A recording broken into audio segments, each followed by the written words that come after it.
Cardinal manager Tony La Russa easing the tension, working on his stroke during batting practice.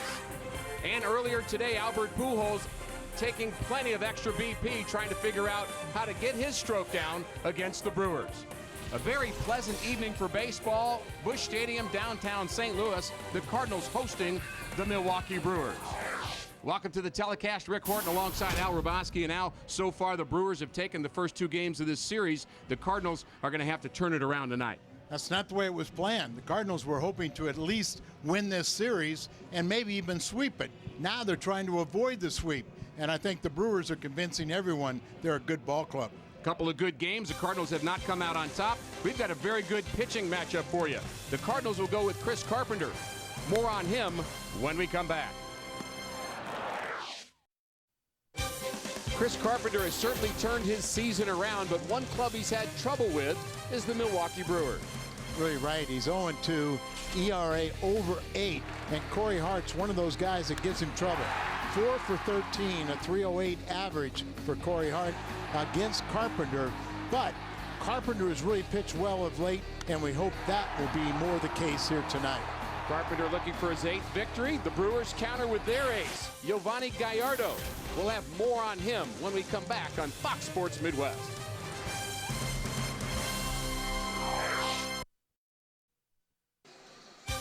Another perfect night for Cardinal baseball. Fans hoping for a different outcome. They're going to have to do it against one of the best pitchers in the National League, and they didn't do very well against him, Al, in May.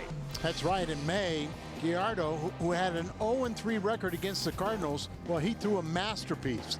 It wasn't until the 8th inning when Daniel Descalso led off the bottom of the 8th with a ground ball single to center.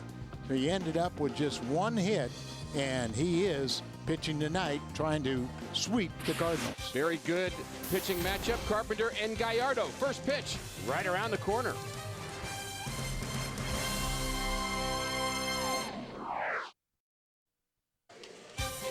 Since the Brewers joined the National League in 1998, there hadn't been much of a rivalry between them and the Cardinals until recently. For 5 great Cardinal moments against the Brewers in the last 5 years, here's Rick Horton. The St. Louis Cardinals opened their new stadium against the Brewers back on April 10th, 2006. Beautiful stadium proved to be both a hitter's and pitcher's park in its opening game, at least for Mark Mulder.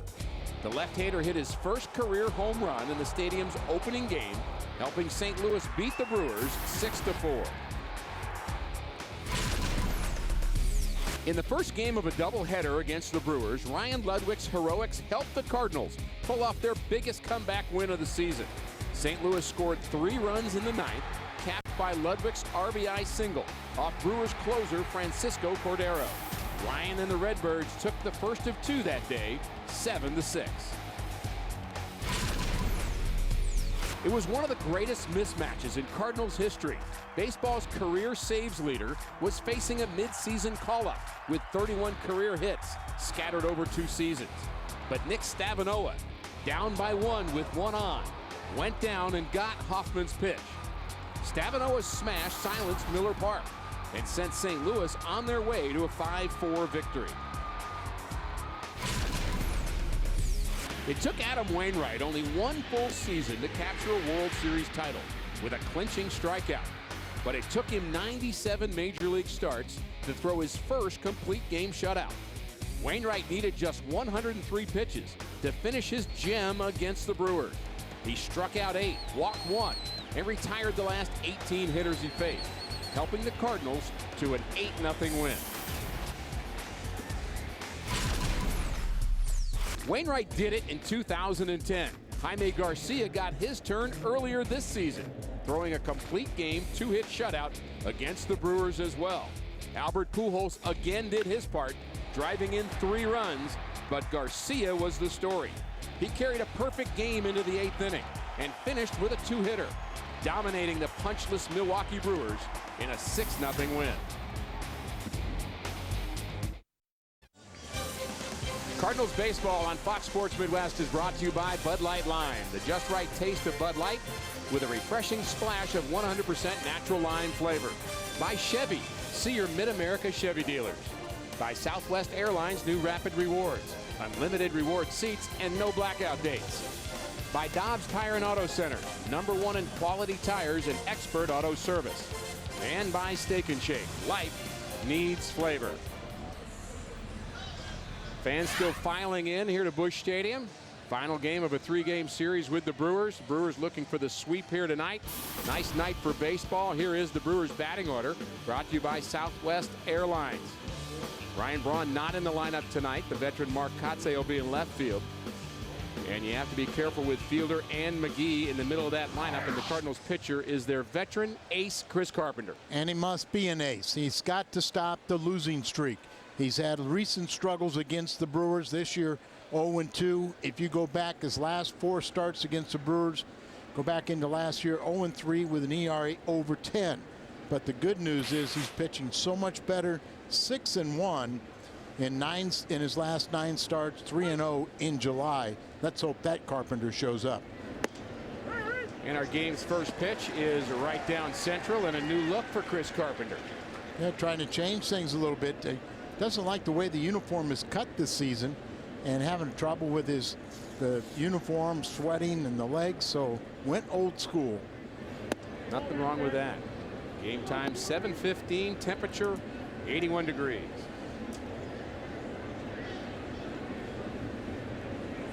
And right off the bat, he gets one of his nemesis. Corey Hart has been a thorn in all the Cardinal pitchers' sides this year, but Carpenter, he's a .308 hitter.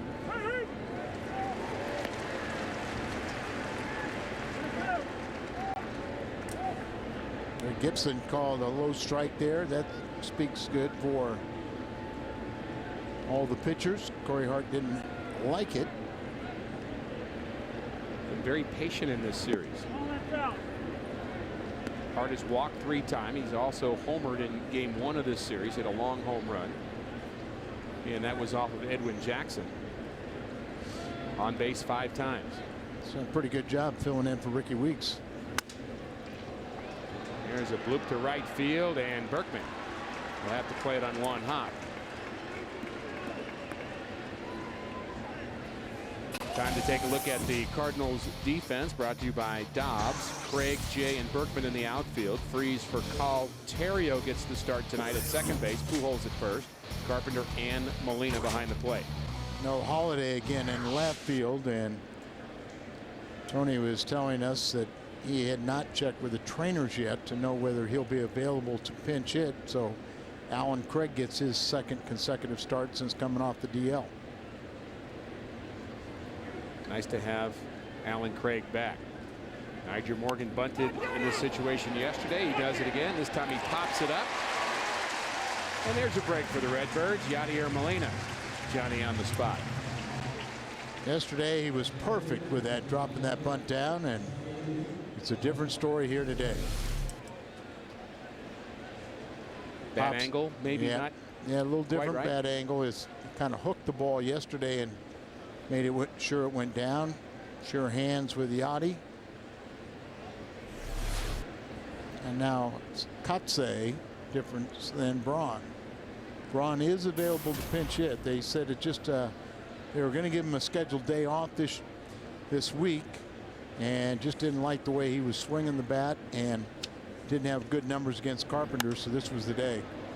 Line drive to left, down the line, and it is a fair ball into the corner.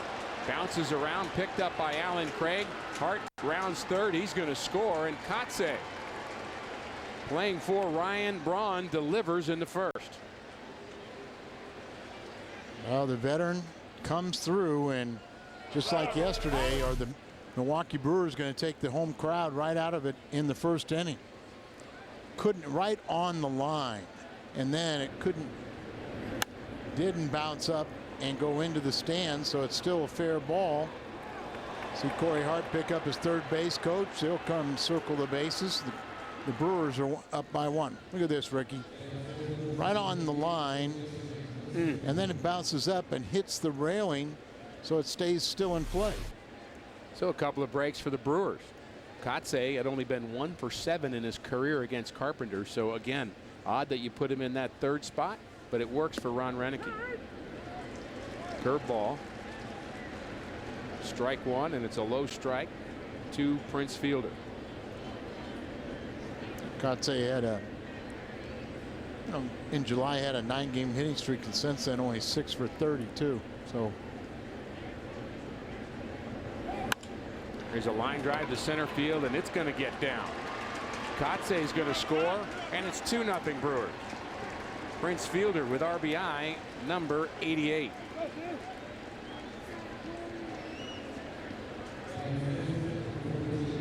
In this game, starting a little bit like the ball game we saw here last night. You kind of, I don't think you can ever question bringing Carpenter into a game. And there you see the location and the big swing by the potential free agent. Kotze sees it's down. He just puts his head down and runs.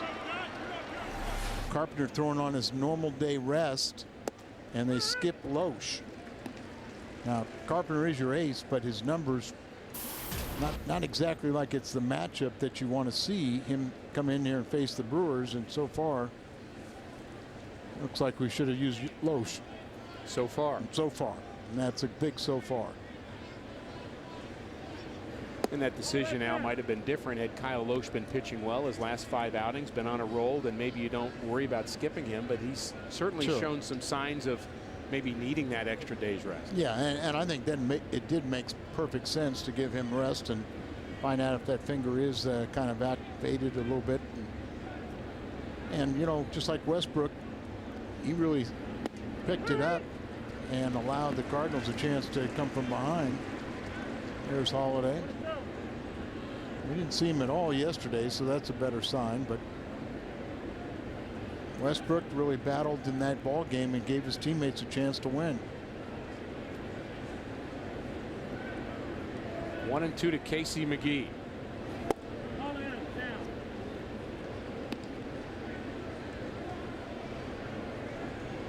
We mentioned Carpenter's numbers, Al, against the Brewers. You mentioned the last 4 starts. There's those numbers again.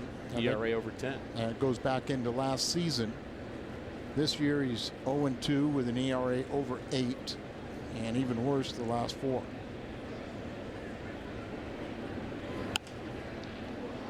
And it's just strange. He handles everybody else in the Central, but Milwaukee.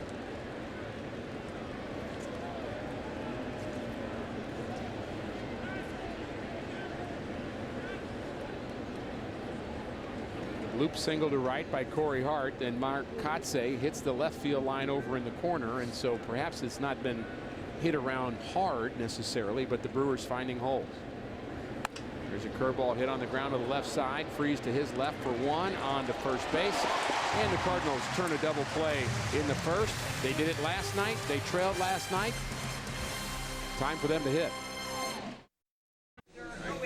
Welcome back to Cardinal baseball. Early lead for the Brewers, 2-0. That's Aggie Siriati. First face we see when we get to the ballpark every day. I understand those flowers are from Bobby Knight, who was here at the ballpark. Goes to prove to you that she is the sweetest and the best. She brought out the best in Bobby Knight. Oh yeah, that Bobby Knight was on his knees giving her flowers, but Aggie really is she is priceless and part of the experience for us, for Cardinal baseball. Always in a good mood too. Oh yeah, she always brings a smile to our face and cheers us up. Hopefully can cheer up all Cardinal Nation. We need to get to Gallardo. You can put her in the dugout. Can she hit? Probably. 1-1 to Rafael Furcal. His average at 206. And he hits his ball deep to right. It's going to stay fair. Down the line, and it is gone. Rafael Furcal goes deep here in the first, and it's 2-1 Brewers. How about that? He was 2 for 5 off of Gallardo, but there was a no-doubter as he hit that one deep into the second level. Second portion of the lower level. but just ball mislocation, got a belt tie on the inside, and he jumps all over. His 3rd home run overall, 1st as a Cardinal. Great look on our Foxmo of him keeping his hands inside the ball. That kind of changes everybody's tone a little bit. Nice job by LaCroix to pull that ball up as it was below the strike zone, but we're going to see a low strike zone.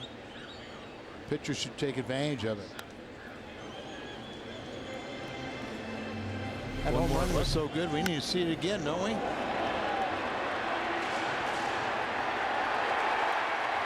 Well, we only get to count it once, Al. Oh, 405 feet from Rafael Furcal.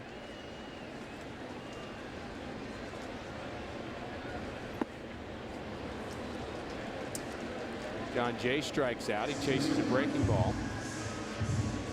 1 out in the Cardinal first. That brings in Albert Pujols.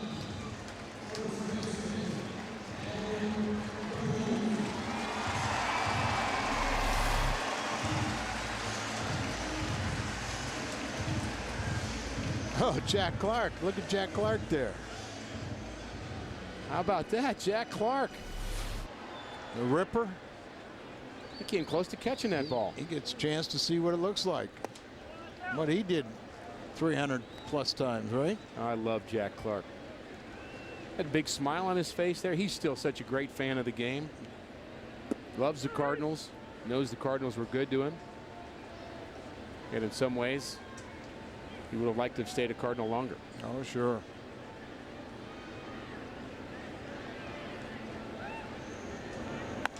This ball hit deep to center field. Back goes Morgan. He's to the wall, and this ball is gone. Albert Pujols has tied the game. Home run number 28. Ties Lance Berkman for a #1 spot in the National League, the home run department. A lot of early hitting for Albert and Molina, and it paid off for that line drive out into left center. Hanging breaking ball. Albert hits it hard. Remember, he hit it hard yesterday. His first time up, got a sac fly. This time he just gets it in to the first row of the seats, just over the wall. Maybe the Cardinals got a little fight tonight. I wonder what former Cardinal is sitting over there. Yeah.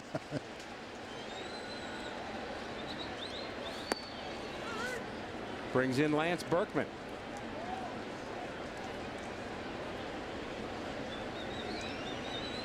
Berkman had the night off last night against Randy Wolf. He had poor career numbers against Randy Wolf, but I think a lot of Cardinal fans would have liked to have seen him in the lineup anyway, Al, especially after Matt Holliday was not able to make the start with his injury that he suffered while lifting weights. Well, you know, you got to give Tony credit. You know, it was kind of a scheduled off day for him, and he didn't alter his schedule and put him in. He'd been playing an awful lot of late. Let's just hope it pays off. Well, not yet. Strikeout of Berkman.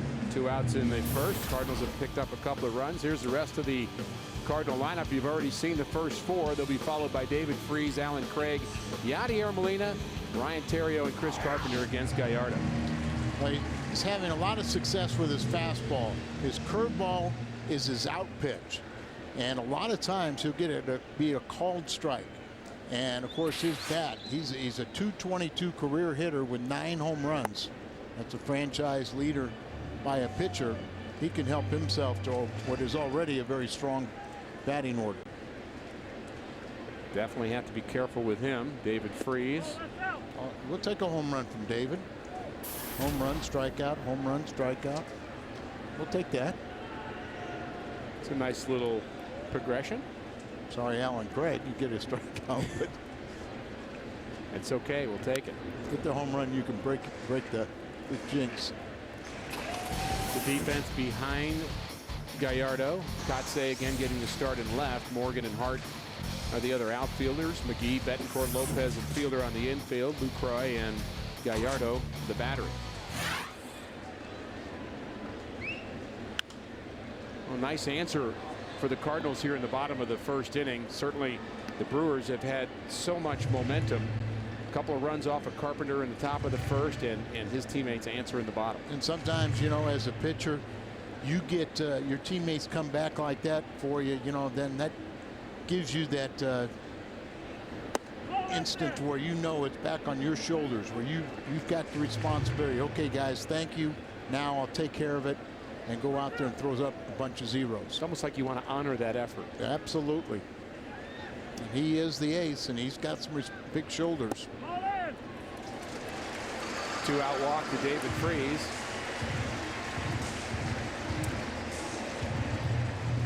Brings in Alan Craig. Craig missed 54 games with the fractured knee. Pujols home run, by the way, Al, the same exact distance as Furcall's 405 feet. As long as it gets over the wall. It really doesn't matter, does it? Sure doesn't. Of course, we have never thrown a monster home run that they talk about years and years, decades later. I'll have to think about it. Probably have. Popped up on the right side. Fielder gets under it and retires Alan Craig. But the Cardinals strike in the bottom of the first. Furcal does it to lead it off. Then Albert does it to left center. We're tied after one.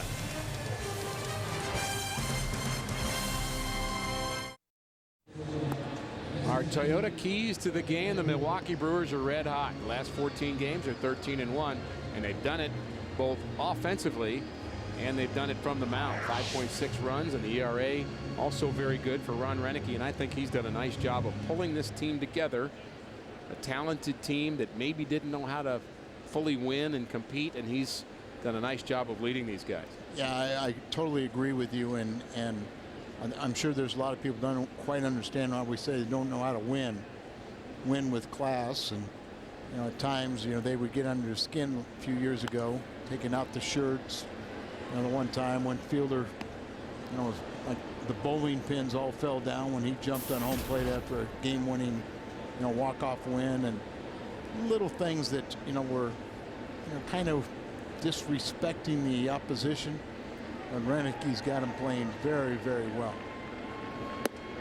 Carpenter misses inside to Betancourt, and those kinds of things, Al, always come back to bite you. When you kind of do that, you show up the other team, and all of a sudden you start to doubt things when people start to put the pressure back on you, and then you fold. And I think that's what's happened to the Brewers the past couple of years. True, and I think a lot of people still feel that they're going to have a downward spell after they leave here. And of course, the Cardinals are going to have to take advantage of that. It will have 6 more games head-to-head with the Brewers. Ground ball to left side. It's going to be a tough play for Furcal, and he boots it. And I'm not sure he could throw out Betancourt anyway. Well, he would have a chance with his cannon, but you know, obviously it's a base hit because it would have taken an exceptional play. It hits him more up in the palm of the hand rather than in the webbing. But he has a terrific cannon that if he could have set himself, it would have been a close play. Brewers have had an injury to their pitching staff. We've talked about the Cardinals losing Lance Lynn. He was hurt in this series on the 15-day disabled list now with a left oblique. There's a bunt back to Carpenter, and it's a hard one. He should get to, or at least the lead runner at second base, I mean. And he does. The bunt was a little bit too hard.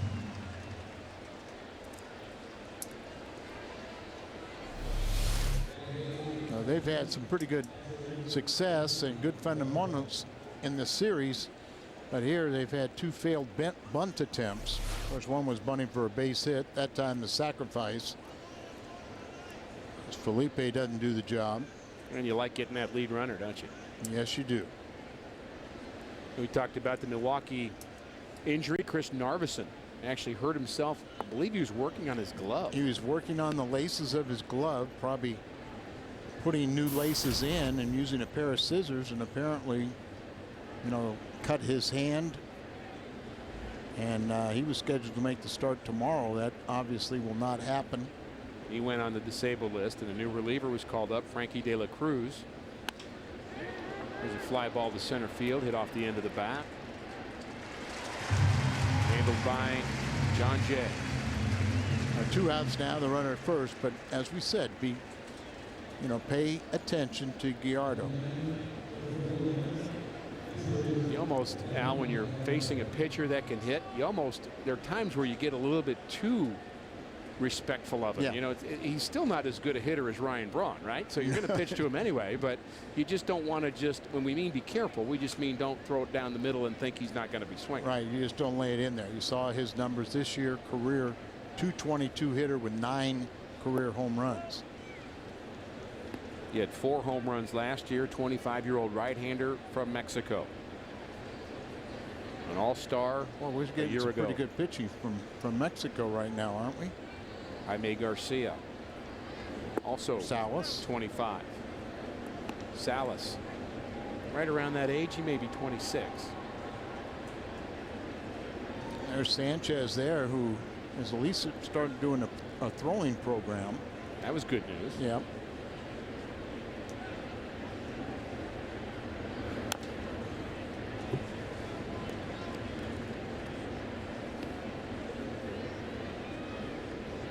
We got both of the rookie pitchers out. They're kind of sitting in the sun. They're just kind of enjoying this whole atmosphere.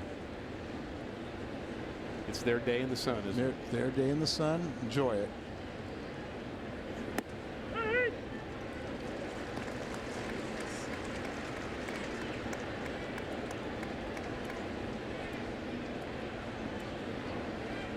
Who's probably the best hitting pitcher you can think you faced?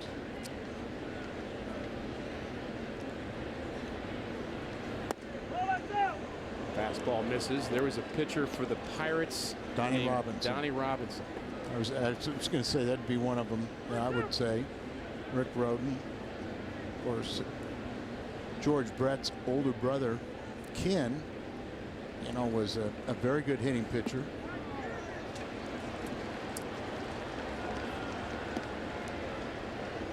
Cardinals have had some pitchers Gibson, that can hit. Forsch. Gibson and Forsch come to mind. 2-out walk to the pitcher, and perhaps maybe being a little bit too fine with a pitcher that can hit. Now he's got to face Corey Hart, the top of the order. Hart singled and scored in the first. And that's one of those you got to guard against getting too mad at yourself and then make a careless mistake throwing a pitch right down the middle to the next hitter.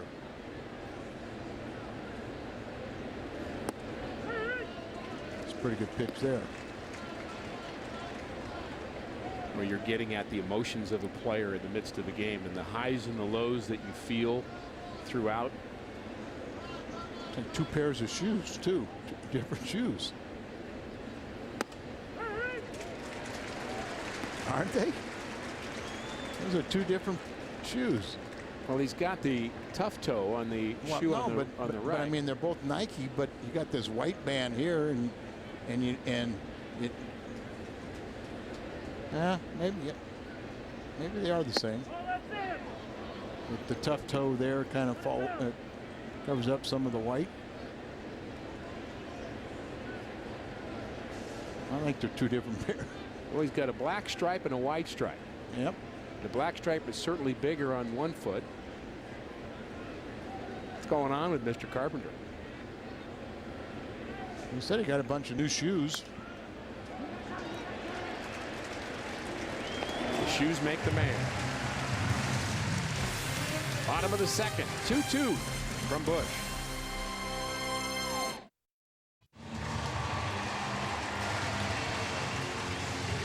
Bottom of the second inning, 2-2 is our score. Cardinals and the Brewers. You can follow every Cardinals game through Game Connect on FoxSportsMidwest.com. As you watch the game on TV, you can join the conversation about the game on Twitter. Track trends and stats. Game Connect, brought to you by Jack in the Box. Find it at FoxSportsMidwest.com.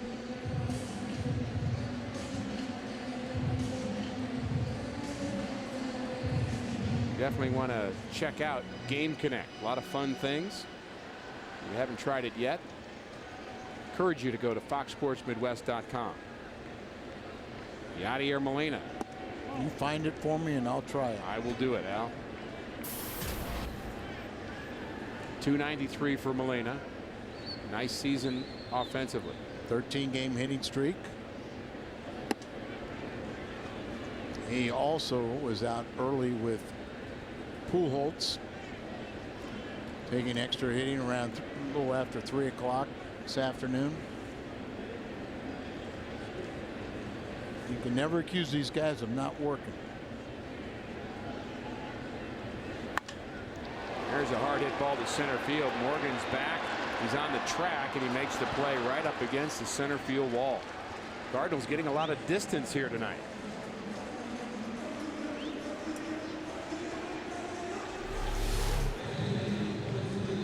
Niger's got great speed, runs back there, plays with a certain flair. And I've seen a lot of T-plush shirts here in St. Louis today, and yes, this couple days. Nice to see Milwaukee is traveling well. We've had a lot of fans that started the last couple of years starting to come to St. Louis, and they're one of their favorite destinations.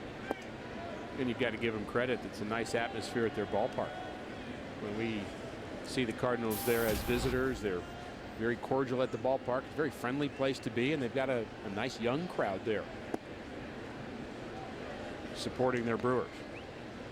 And a nice crowd here tonight. And talking about the crowd, we got plenty of seats available this weekend when Colorado comes in town. A couple of reminders about that series in terms of game time in case you missed it. Curveball, and it's a beauty to Terrio, 1-2. Terrio had a strong defensive game at second base last night and has good numbers against Gallardo, 5 for 13. So he gets another start at second base here today. Saturday start, Al, is at 6:15. That is a game time change from the original time. So Saturday's game 6:15, Sunday 7:09. Sunday's now a night game. And that's the Colorado series, 7:15, the normal time on Friday night. Plenty of seats available for all three of those games. Really good seats. Very nice dynamic deals. $20 pavilion seats available for Saturday's game. Giving a little time as the catcher got a foul tip. And now you're talking about Terrio playing Skip Schumacher. Hasn't hit Gallardo very well either. And I know a lot of folks would think, why not Schumacher, a lefty, against the right-hander Gallardo? And I think you've just answered that. Well, 214 against 385. And like I said, he had a real strong game defensively. Terrio yesterday. You can think along most of the time with Tony's decisions.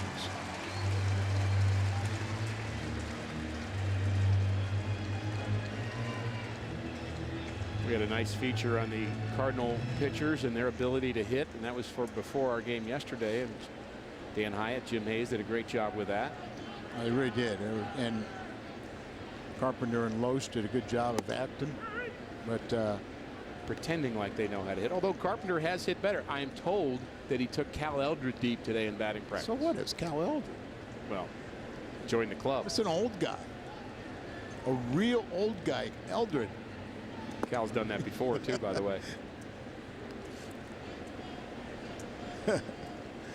There's the numbers. Their numbers. Kyle Loesch says he's a 2-for-2 day away from catching Carpenter.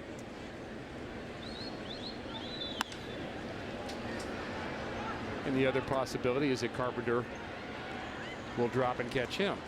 Correct. 1-2-3 inning for Gallardo against the bottom of the Cardinals order. Morgan, Kotze, and Fielder when we come back. Redbirds Rockies tomorrow at 6:30 on Fox Sports Midwest.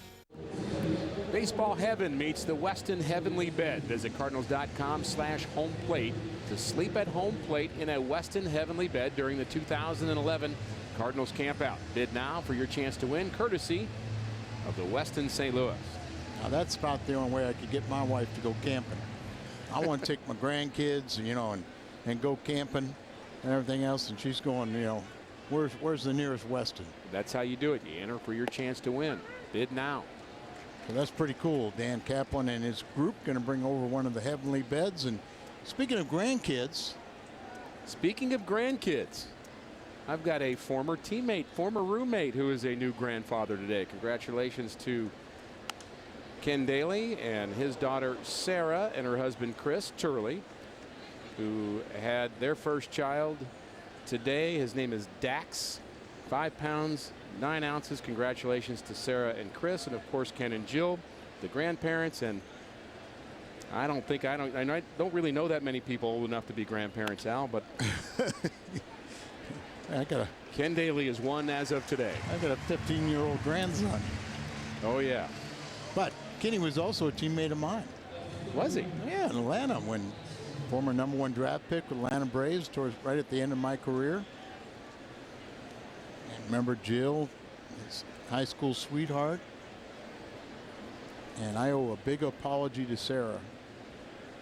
You do? The night of her wedding is when June fell and tore up her knee. So we didn't make it. It was a beautiful ceremony. Congratulations to the Turleys. Mark Kotze.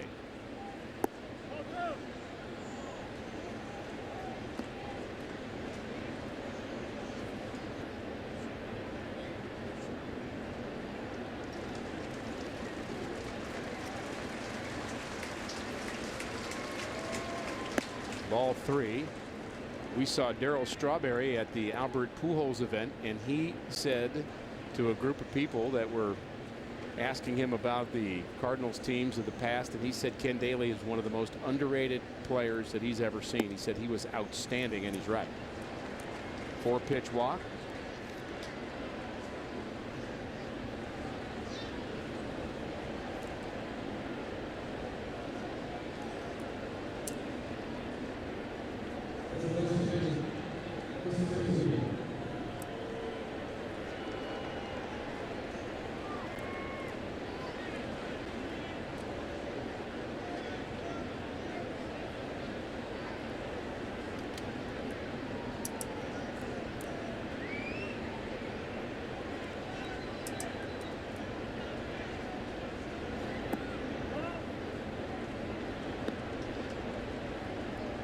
Prince Fielder takes a curveball low. Fielder singled and drove in a run in the first. You know, one of the things is there's a national broadcast today, so we have longer commercial breaks, and that is something that just drives Carpenter crazy. He thinks the normal breaks are too long, but then the extra 30 seconds is, you know, and that might have been what he was talking to the home plate umpire. He's worked out a deal with the second base umpire who has the stopwatch, that they actually will tell him when it's close to coming back so he can make his final warm-up pitch. Ground ball to second, hard hit. Terrio to Furcal and over to Albert. Inning-ending double play. Second time the Cardinals have turned one tonight. Fans enjoy that. 2-2. Welcome back to Busch Stadium. Tomorrow night, the Cardinals host the Colorado Rockies. Be one of 25,000 fans to receive a Cardinals team banner, compliments of Coke Zero and Walmart. Show your Cardinals spirit by displaying it in your home or office. To ensure your tickets to this game, visit Cardinals.com. Rafael Furcal.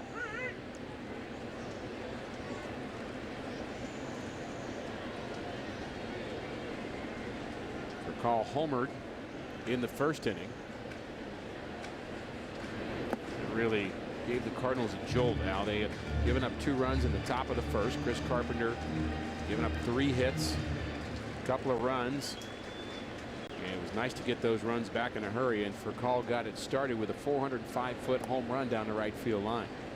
Yeah, just kind of, you know, brought everybody back. Felt like, okay, the Cardinals were going to put a little fight in there, and then when Pujols hit his home run to tie it, Carpenter still struggling a little bit, but coming up with a big pitch when he needs it with those 2 double plays.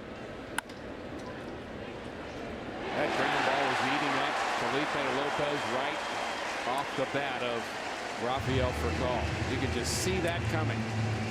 Did not look comfortable at all. Wasn't sure whether to charge it or not, and Furcal is aboard. And it looked like he kind of laid back on it, and then you're at the mercy of the hop.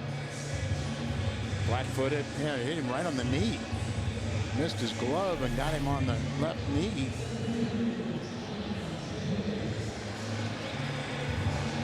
Cardinals need to make that hurt. Lopez makes his first error as a Brewer, his 4th of the season. John Jay takes the signs from Oquendo. Brewers have won 13 out of their last 14 games. And they are 18-7 since the All-Star break.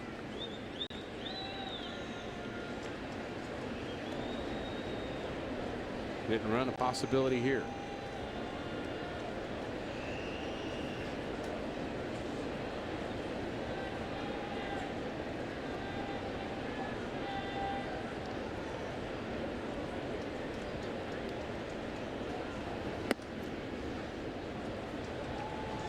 Jay squared to bunt. Took the pitch high. And now a good pitch count. For hit and run out. 1-0, 2-0, 2-1. You know, it seemed like the old standard, you know, the 2-1 and some of the things that we used to always say was a hit and run count. I said they became too predictable that nobody ever does anymore now. I think you can get away with it again. And that, I was talking with Mark McGuire the other day, and he says, you know, it's nice to see we've got a little bit of speed. And he was even saying, I hope Tony would start utilizing these runners, get these runners moving a little bit, have something going. And not just the stolen base. The Cardinals last in the National League. Hit and run, right? You know, just a little movement on the base paths, and I think it always excites the Cardinal crowd. Good lead. Not going. Ball 2. Maybe here. Call does have 5 stolen bases. Gallardo has good enough control, and that's one of the factors that goes into Tony's decision, is if can a guy throw enough strikes for a hit and run.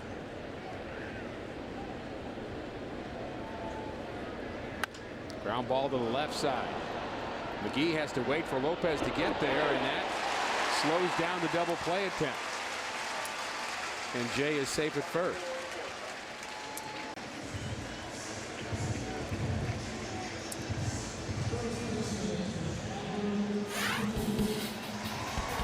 The all-or-nothing Cardinals.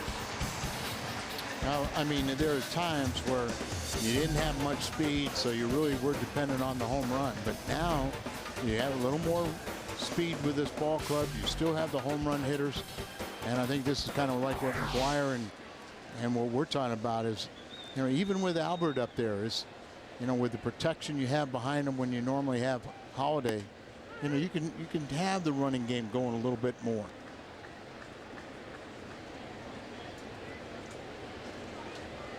Only thing I can think on that double play, Al, is that Lopez was playing Jay so much to pull he wasn't able to get to the bag in time. Well, or possibly that ball that for call hit that went off his left knee, the inside of the knee might be stiffening up a little bit, and he was a little slow and late in covering.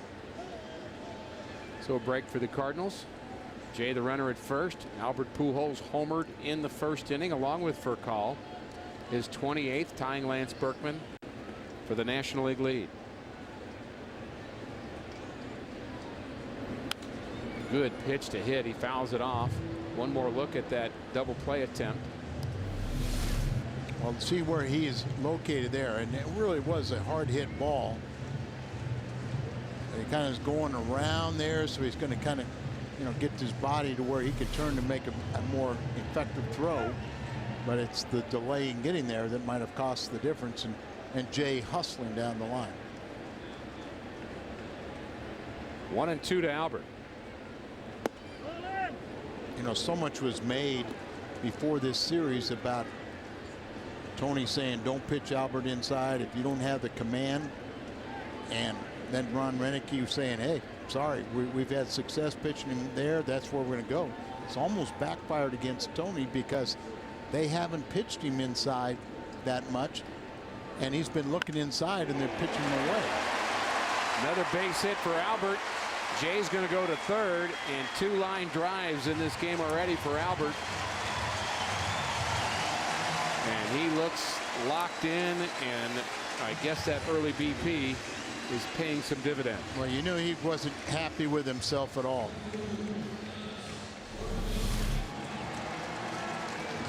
There's John Jay getting a good jump.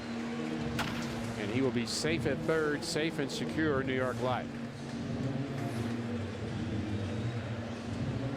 Albert Pujols had always hit Milwaukee very well until this year.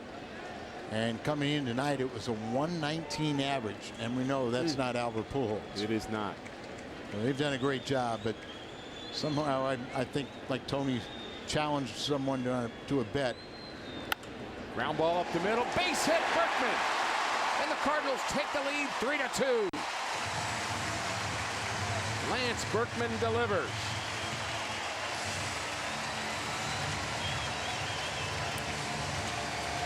It's the first lead the Cardinals have had in the last 29 innings against Milwaukee. They have the shift on, and you worried for a second that that ball might hit off the mound and hop right into the glove of Betancourt. But the top spin gets right through the hole and up the middle for a base hit. Betancourt might have stopped it. Right. But you know, Tony was challenging somebody. You think Albert's not going to hit these guys? Well, there's 6 more games after this, and I think that average won't be 119, and it won't be in the 100s either when it's all said and done.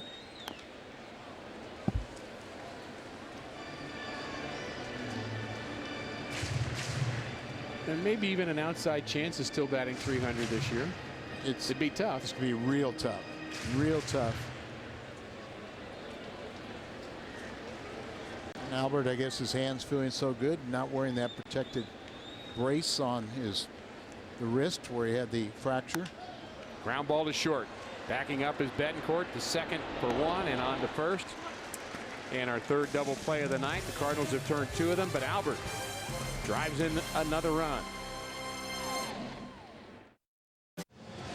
If you have a question for either Al or myself, you can go to carsoup.com/Cardinals. Send us your email to booth questions. We'll be glad to look at those. Albert Pujols in the middle of that run in the Cardinal third inning, picked up his second hit. Lance Berkman with the RBI in that third inning, and it's 3-2 Cardinals. Chris Carpenter enjoying that first Cardinal lead that they've had in quite some time against the Brewers. Make it stick. That's it. You know, shutdown inning. Teammates got you the lead. Now your responsibility to shut down the opposition. Keep that momentum on your side. Good friend Ray Burrows watching down in Southern Illinois. Big Saluki fan.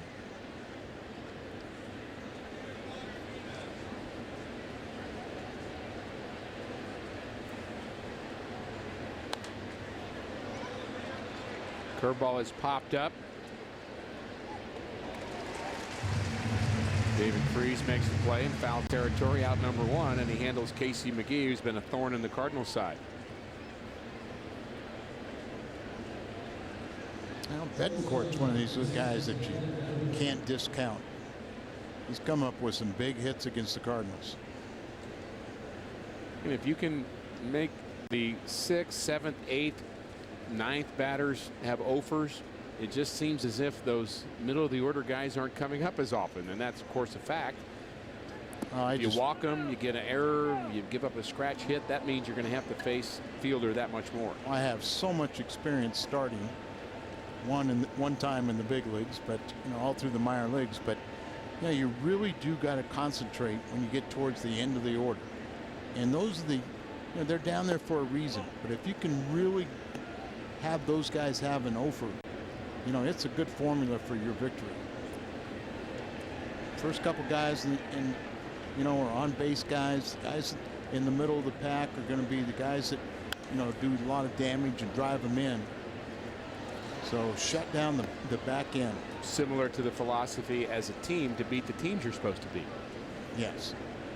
You know, if you can play 500 against the good ball clubs, but you have to dominate against sub 500 teams. Rarely can you win and not, you know, have success against bad teams. Jams Betancourt, and it's going to drop for a hit. front of Alan Craig. It's 2 for 2. And there's been a lot of hits already. You know, of their 5 hits, that's been about almost 4 of them. Have been of that variety where either a jam shot or off the end of the bat where they find a hole, but really not really stinging the ball. And you look at the score, Al, 3-2 Cardinals, and you might have guessed when you saw the pitching matchup of Gallardo and Carpenter that could be a good final score, perhaps. And it still may be. Sure. But 5 runs early. We've seen 9 hits. Carpenter has a couple of walks. Gallardo's walked a batter. So plenty of base runners here early on.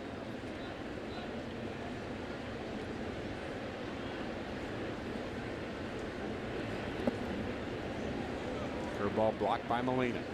Carpenter was real happy with his curveball in his last start in Florida.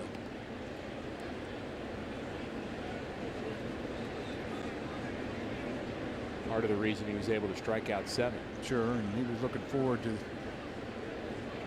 having that same curveball bringing into this start.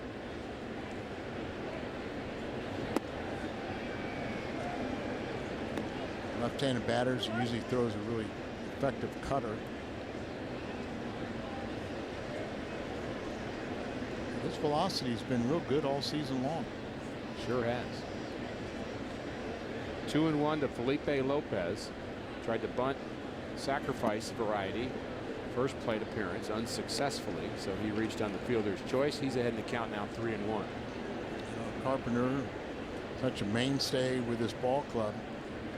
His contract is up after this year. The Cardinals do hold a big option. Hard to imagine him not being a Cardinal. Right. And he would like to be a Cardinal and like to finish his career as a Cardinal. And I'm sure that they could maybe not pick up the option. It's for $15 million. There's $1 million buyout. And then maybe come up with an agreement that's a little bit less and say we need that money to help sign Albert. 3rd walk of the night. Unusual for Carpenter. Very.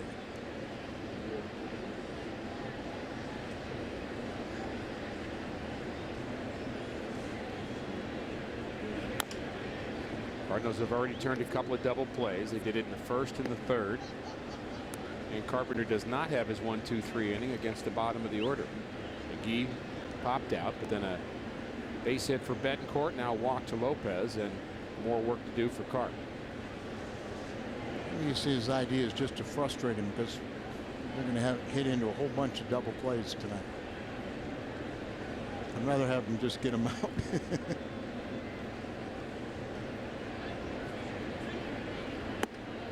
I'm with you. Carpenter's hung a few curveballs in this inning. Hung one to McGee, got away with it. A lot of times, and you know better than I, a guy that had a curveball, but you know you keep on working at it. Eventually, you find that release point's the good one. Pops him up. Albert towards the Cardinal dugout, makes the play. It's like anything else, Al, with the curveball, you search for the right release point. You pull it down too much and it's in the dirt, then you pull it down too soon and you flip it and it stays high. Might have been a cutter. Yeah, it looked like a cutter. And I think he's thankful that that ball ended up where it did. Could have been a lot more damage. It's like the classic problem a golfer has. When they slice, then they hook. They slice, then they hook. Trying to find that right middle ground. That's pretty close, although that one hung a bit. Well, it ended up on Fox tracks. You don't recommend that, but from our vantage point, it looked pretty good, and especially when it fools the pitcher and he backs up and doesn't swing.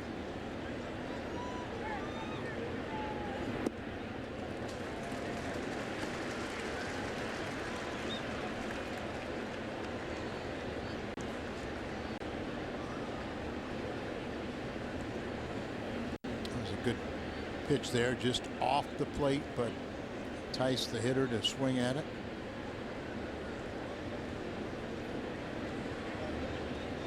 wants to get together with Molina. He gives him the sign that we're going to go through the signs one more time, and they settle on that pitch. It was a good decision. Milwaukee strands 2, 3-2 Cardinals. You know, I think the network's always trying to get us to appeal to a younger demographic. You guys are in this box. We need you to think outside of that. Yes, don't fight it. It's going to be amazing. Amazing. In 3, 2, 1. Tim and Joe back at the ballpark. Two contending teams with good pitching staffs. At the middle of the order on both clubs. Awfully tough. I'm not doing this. Some traditions shouldn't be messed with. Fox Saturday Baseball. Build-A-Bear Workshop Day at Busch Stadium. It's the perfect reason to watch the Cardinals play the Rockies. Sunday, August 14th, 12,000 fans ages 15 and under will receive a bear honoring Stan Musial. That's this Sunday with paid admission. Tickets to that ball game on Sunday, and reminding you again, it's a 7:09 start. You can go to cardinals.com. A lot of tickets available this weekend. Come out to the ballpark, root on the Cardinals. The Redbirds trying to catch the Milwaukee Brewers. They dropped the first 2 games of this series. They're beginning play tonight, 5 games behind Milwaukee, and you know that's starting to get a little bit uncomfortably high, Al, but 5 is certainly not anything to panic about. No, and you can eliminate one of those games with a victory here tonight, and you still do have 6 games head to head, but you don't want to fall further behind. Cardinals made an announcement today, or let it out at least, that Arthur Rhodes will be signed and will join the team tomorrow. Veteran left-hander. And somebody that the Cardinals have coveted for several years now. His numbers appear to be still very effective. Long drive to right, hard is back. He is at the track and makes the play. But you know, he was with the Texas Rangers, a playoff bound team. And you kind of wonder why they, you know, chose to get rid of a veteran guy that's been so effective for so many years. You know, that's my only question. But the numbers look like he's still pitching well, and he's in his 40s now. Nice to have 2 left-handers in that bullpen. Well, that's a big plus, and I mean, they just, you know, before going to Texas, he was with Cincinnati, and you know, Cardinals were the finalist. I guess the loser in that 2-team race, but he will be a welcome sight. 1-1 to Yadier Molina. 13-game hitting streak on the line here tonight. Batting average at .292.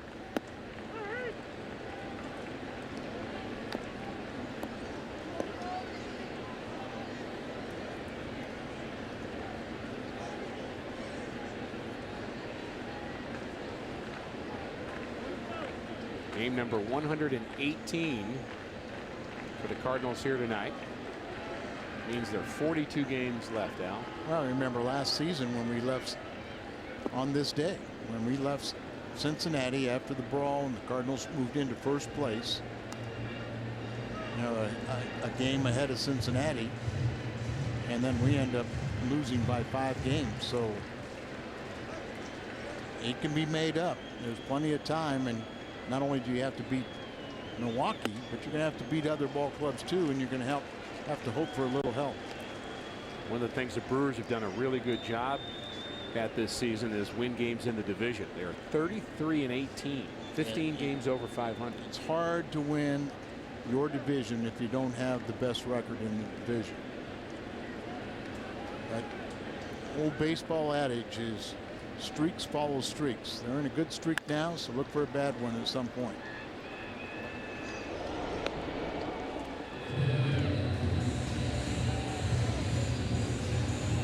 The NFL is back, and Fox coverage begins with a preseason special as the Buccaneers head to Kansas City to take on everybody's favorite, the Chiefs. Coverage begins on Friday, August 12th at 7 p.m. in high definition, only on Fox. A lot of high hopes for the Chiefs this season.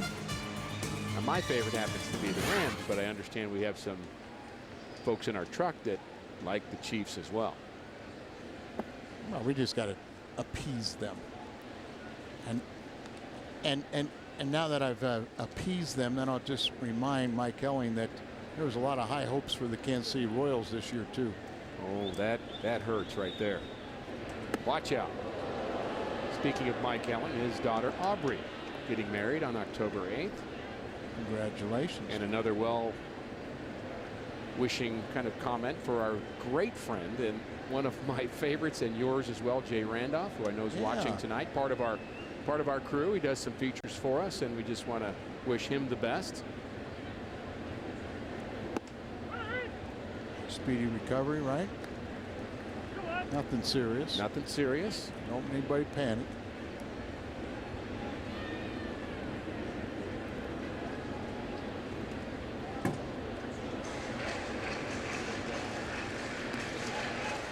Three and one to Ryan Theriot.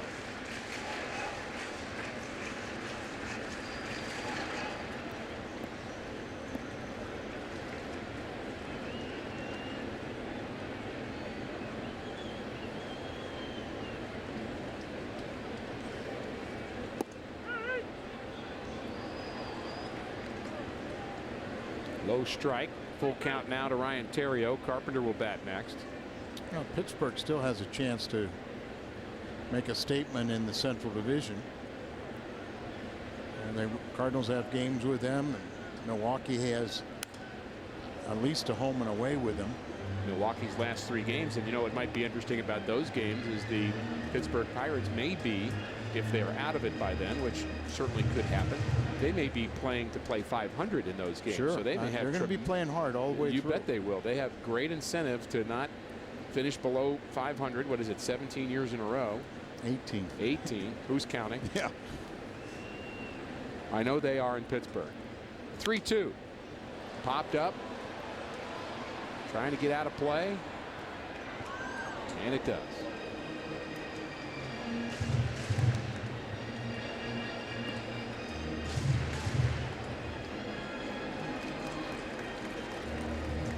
Look at the mechanics of Giovanni Gallardo. And the high leg kick, and then he kind of throws the glove at you for a little deception. Little Marichal there. Yeah. Not quite as stylish as Juan, but of course he's Mexican versus Dominican. This ball is hit hard to left. Kotze, not sure he sees it. Now he does. And he retires Theriot. Go to the fifth. Cardinals by one.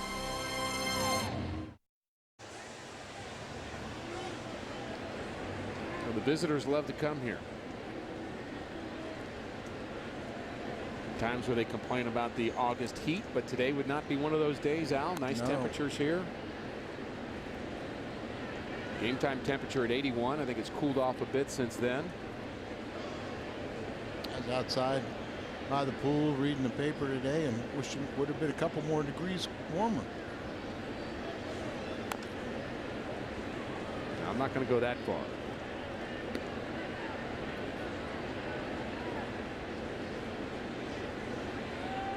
Now I think we'll get our wish. Yeah, right. Careful what you wish for. The 0-2. This misses the outside corner. A good cutter there for Carpenter. He uses a combination of the curveball, which is more over the top and breaks down, and the cutter, which breaks a little more side to side. When he's pitching well, both are effective.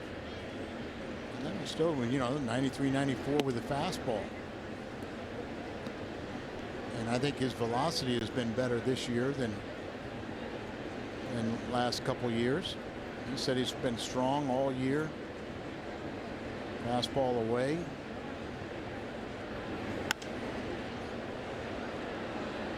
On it right in the middle of the plate, but Hart didn't get around on it.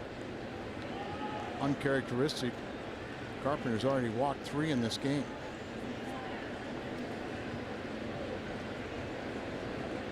There's the cutter.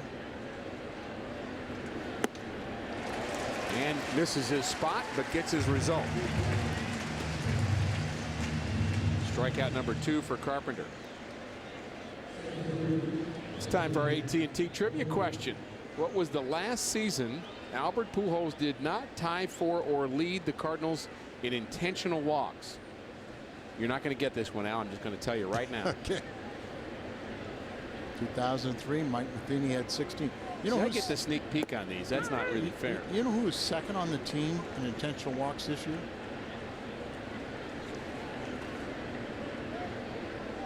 Probably an 8th place hitter. Descalso. I wouldn't pitch to him either. And I wouldn't pitch to Mike Matheny. How about that? Mike Matheny led the team in intentional walks, and he was on the team with Albert Pujols. Now that's a story to tell your grandchildren. They were more afraid of me than Albert. Look at this. Another one of those little leaders. Quail, Flair, whatever you want to call it.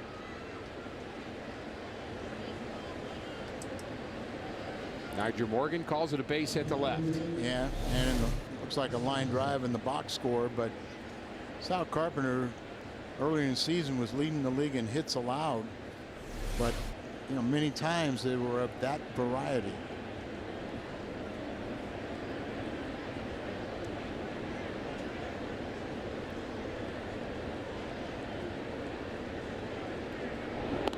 Good speed at first in Morgan.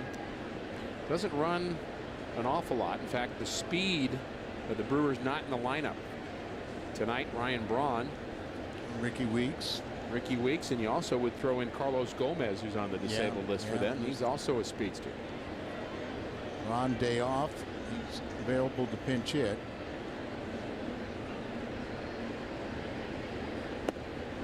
There's a strike, and I would have to say, Al, that think what you may about Nigel Morgan, but when Gomez went out, he was going to be their center fielder. They had a vacuum, and when they made the deal to get Nigel Morgan, I think that made this club that much better. I agree, and you know, and he brings kind of a flair and energy, and you know, we kid about his alter ego, T plush, and everything else, but you know, the one thing, he can play baseball. Not only does he bring personality to the club, he brings more than one personality. Right. Good point.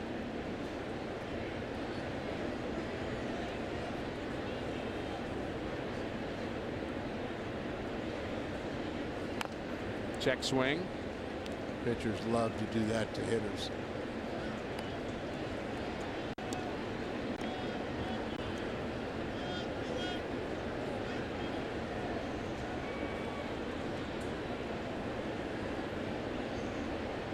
Kotze hurt Carpenter in the first. He doubled in a run, the first run of the game, and Prince Fielder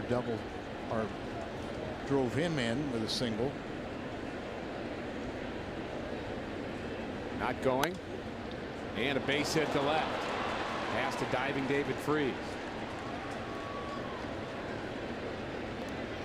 It looks like the move to put Mark Kotze in the lineup was a good one. He's a pretty good bench player for you. Guy that's been around for quite a while, has played quite a bit.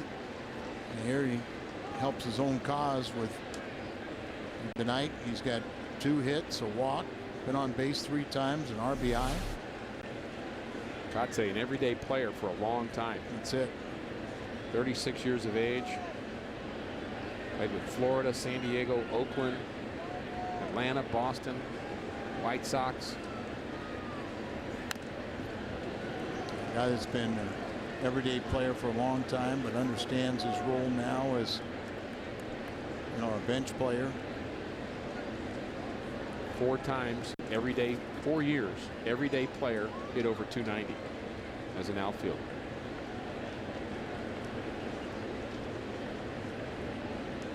Dangerous at bat here. Prince Fielder, a couple runners aboard in the top of the 5th.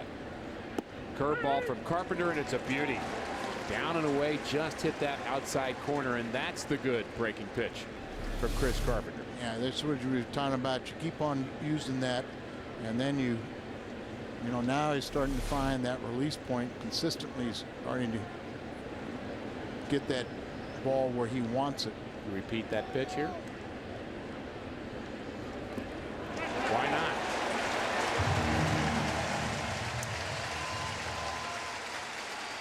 We got nasty on him, then got a little nastier.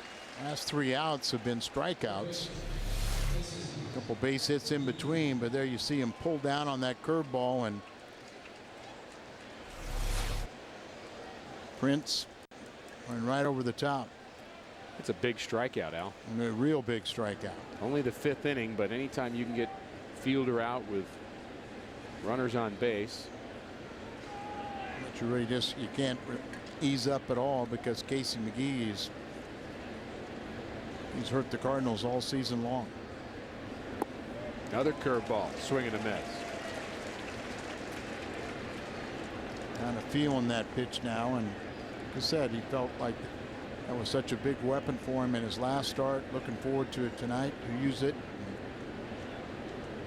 Didn't find the release point first couple innings, but he's found it right now.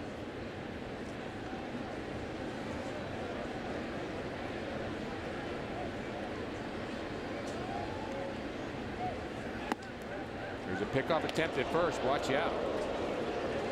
That almost hit Kotze in the back. Yeah. That could have been troublesome if it would have hit him and deflected away from Albert. Yachty's picked off 39 guys in his brief career.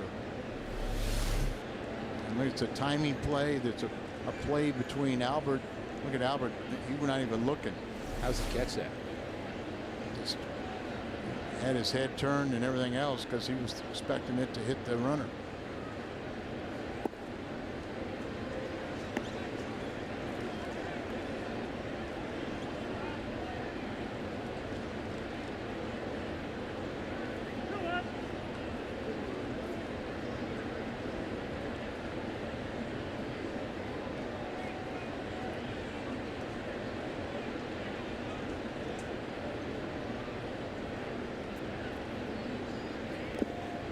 And it's in the dirt, gets away from Molina.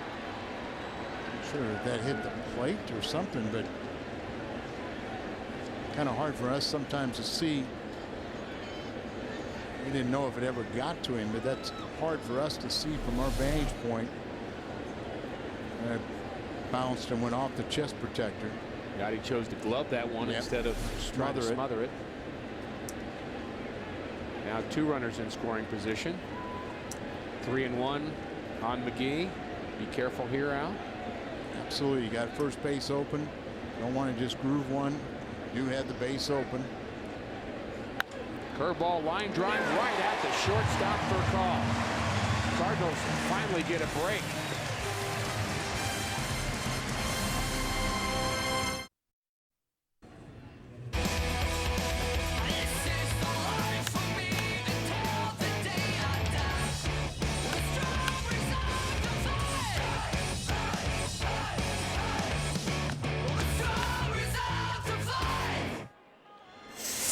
Cardinals fighting tonight, enjoying a 3-2 lead, bottom of the 5th inning. Chris Carpenter got off to a rough start in this game, giving up 2 Milwaukee Brewers runs early, but he has settled down, given up 7 hits, but he has managed to put zeros on the board, and he bats against Gallardo. Gallardo, we mentioned it earlier, but how good was he on May 7th against the Cardinals? 8 innings, 1 hit in that game. Daniel Descalzo broke up that no-hitter in the 8th inning. Got off the 8th inning with that single, and Gallardo went. And that was his first victory in 5 decisions against the Cardinals, too. What was amazing about that game, Al, is it was as good as the game we saw the night before when Jaime Garcia was perfect through 7. Right. Back-to-back nights we saw just outstanding pitching performances. There's Garcia with, I think that guy's name's Wainwright. Oh yeah. Can't wait to see him next season. I'm with you. Gallardo is doing what we were talking about. You know, really, defeating the end of the order. Follow the Cardinals, Al, with the MLB.com @BAT11 app for your iPhone, iPad, Android, or BlackBerry. Get live audio, pitch-by-pitch tracking, video highlights, and more. Text @BAT to 31826 or visit Cardinals.com if you want more details. Instead of Gallardo doing the last 3. He's doing the last 4.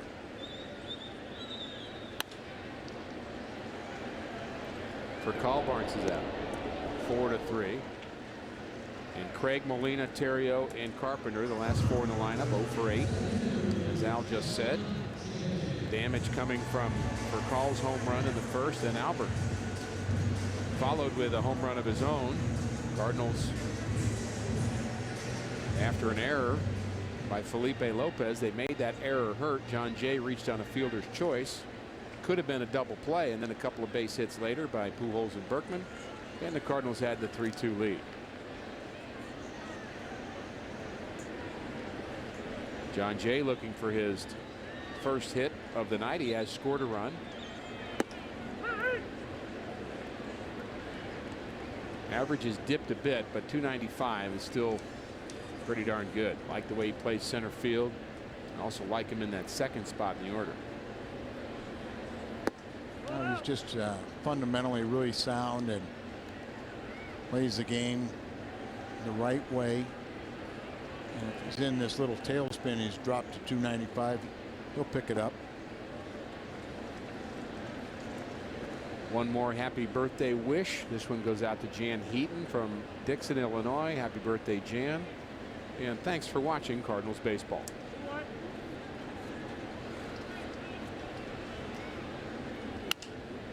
Here's a line drive base hit. Jammed a little bit, but who cares? Base hit for John Jay. And he sacrificed a bat. John yesterday was honored with the Heart and Hustle Award. That is from the Major League Baseball Alumni Association. Every team has a winner, and then they have an overall winner that will be named at a big dinner in New York City on, I believe it's November the 4th. But John was very appreciative and a very fine recipient of that award. And nice that you had the honor of presenting it to him. I just handed it to him, but well, it's still nice, Al. But you know, I mean, it's an award that is voted on by all the alumni players, and you know, and they kind of like, you know, when they give you a ballot, they only give it a ballot for in your area. So a lot of alumni keep it a pretty close eye, and you can tell they're knowledgeable in selecting John Jay. At last count, I believe there's 71, and I have to ask Martin Coco about that number one more time. He works with the alumni group here with the St. Louis Cardinals. I believe 71 former Cardinals live in the area. Great place to raise a family. Albert at the plate. Swing and a miss. Wow. And to call that a swing and a miss would be an understatement. Yeah, but you hope he didn't hurt himself. Can't say he's balanced through this swing.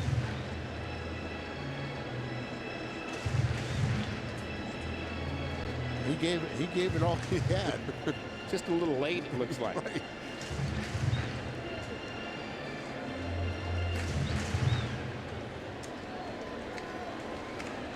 He might have hit that to the city garden. He might have.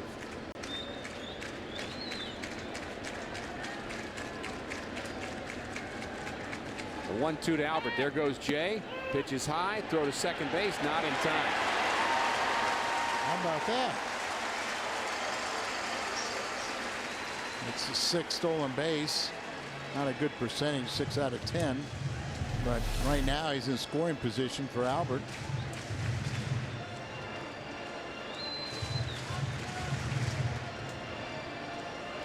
And on a 1-ball, 2-strike count. So Milwaukee's one pitch away from getting out Albert, and on one pitch things change in a hurry. Absolutely. Got a man out there in scoring position. Albert. Makes you at least wonder about how careful they're going to be with Albert. Pretty much they've just gone right after him. The 2-2 to Pujols. Way outside.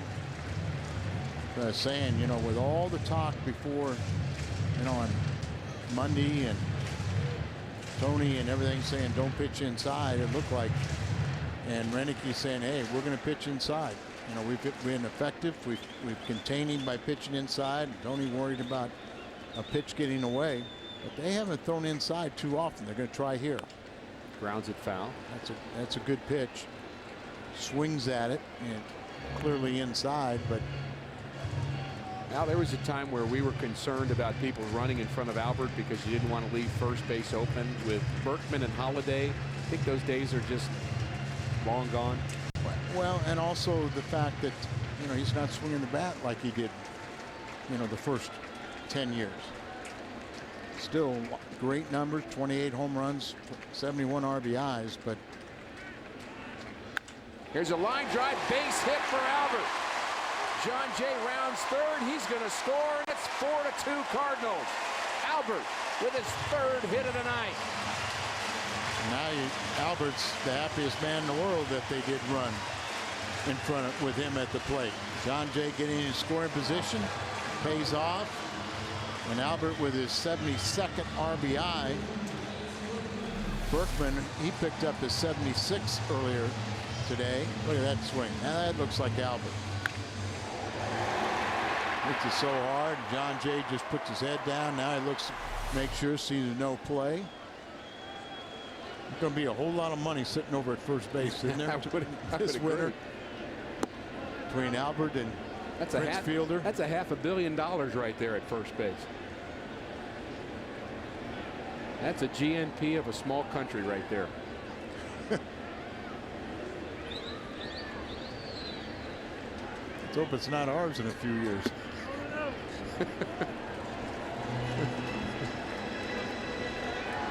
Oh boy. 2-0 to Berkman. Berkman's 1 for 2. He struck out. Single, drove in a run in the third. The Berkman shift is on.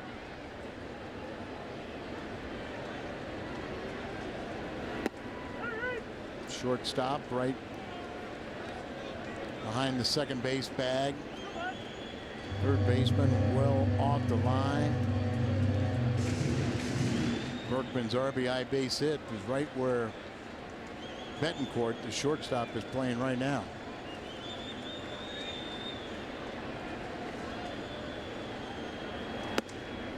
This comes out from reams and reams of information. Of course, it's not paper anymore. There was a time there were actual hitting charts, but now it's all obviously computerized to where they know exactly where Lance Berkman hits the ball on the field. There's a spray chart, and that's how they defend against it. Well, and also it's take it a step further where they will detail it against every pitcher.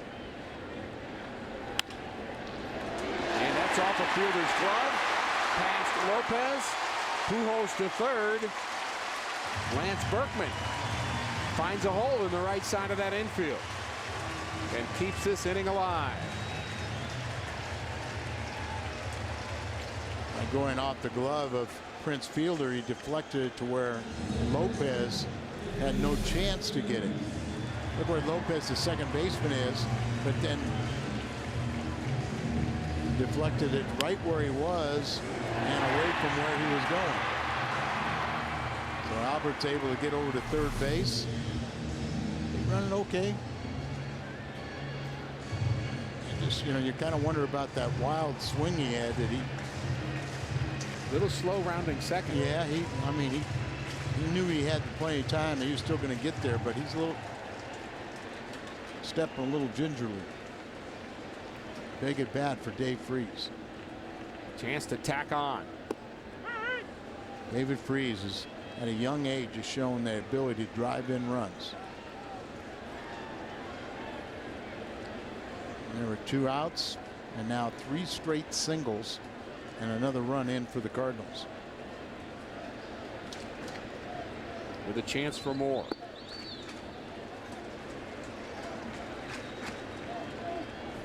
Gallardo trying to become a 14-game winner, 13-7. That would be a career high for him. He won 14 games a year ago.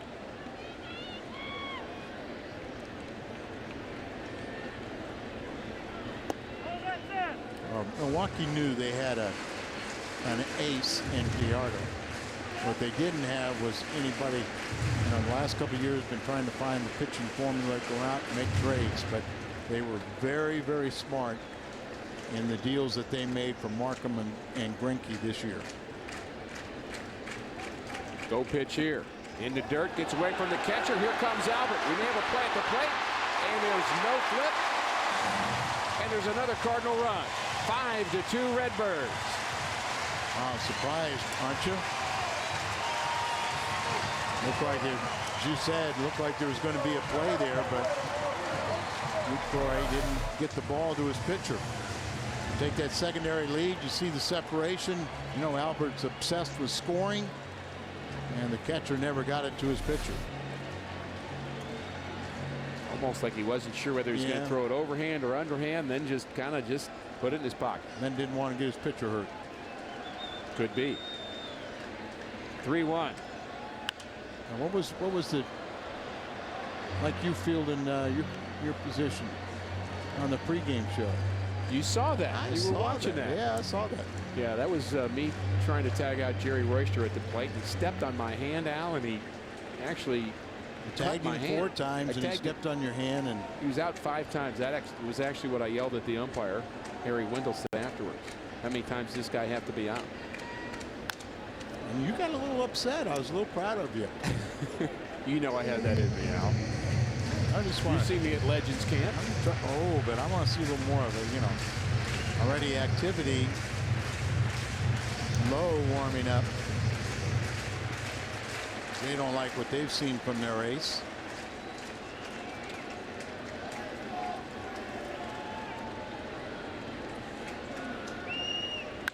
Curveball hit on the ground to second base, handled by Lopez. But the Cardinals have added on here in the 5th, picking up 2 more. Carpenter back to work for the 6th.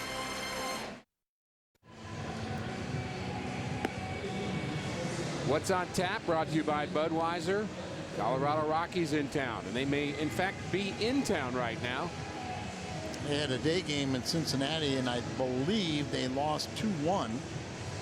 But they're a very good ball club. Plenty of seats available. We invite you to come on out.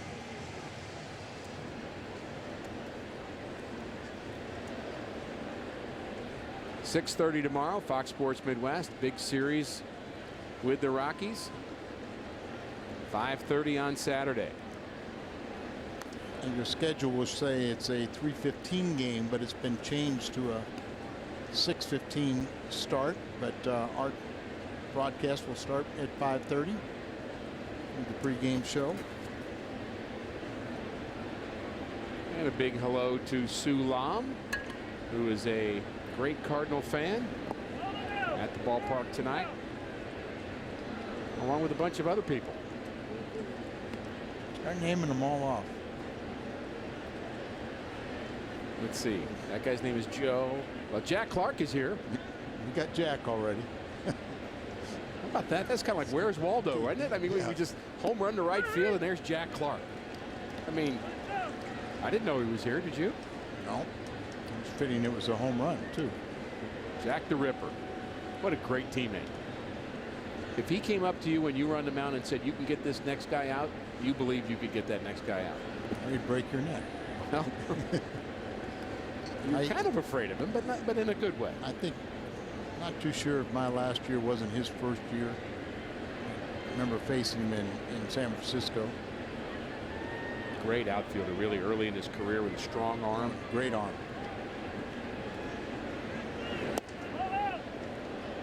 Pitch just misses the outside corner to Betancourt. And as you said, one of the most feared hitters in his era. And like McGuire and like Pujols and like Holiday now, he's one of those guys that when he took batting practice, people would stop and watch. The 3-2. Watch out. Base hit up the middle.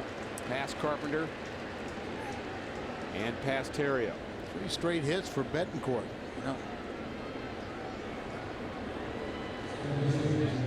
Leadoff runner aboard here for the Brewers.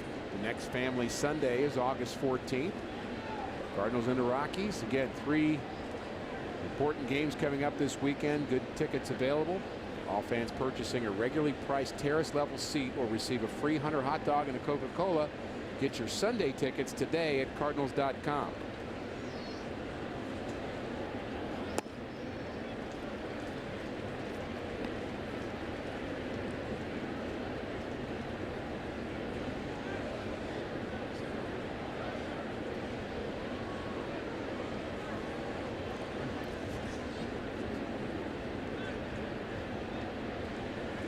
Felipe Lopez, switch hitter, veteran. Very good with the bat. Really uses all fields, especially from the left side. Reached on the fielder's choice, and he's walked. Carpenter working in the 6th. He has been outstanding since a rough first inning. Yeah, it was my last year. I just got the word that Jack was 3 for 6 with a home run against me. When that guy starts taking you deep, you know your career's over. Ground ball to the left side for call. To Terrio, to Pujols. Double play. Third double play of the night turned by the Redbirds. This one 6-4-3. Boy, that's been Carpenter's best friend, and here you go, the shovel pass. Terrio didn't have a lot on the throw, but Albert, with soft hands, picks it up before Lopez can get across the bag. Close play. It went the way it was supposed to go. Let's not get into the umpires again tonight. It's Jerry Davis, you know, crew chief over there. He no argument. Never though. made a mistake. No argument. But we had a little trouble at that first base bag last night. Tony La Russa not very happy with a particular call. But that was yesterday. How many times do you hear a baseball player, Al, over the course of the year? They may use it different phraseology, but the turn the page comment. I mean, that's the reality. That's the life they live in. Sometimes it's easier than others to turn the page. There's a bloop to center. And it's caught by Terrio. And Lucroy is going to have to turn the page.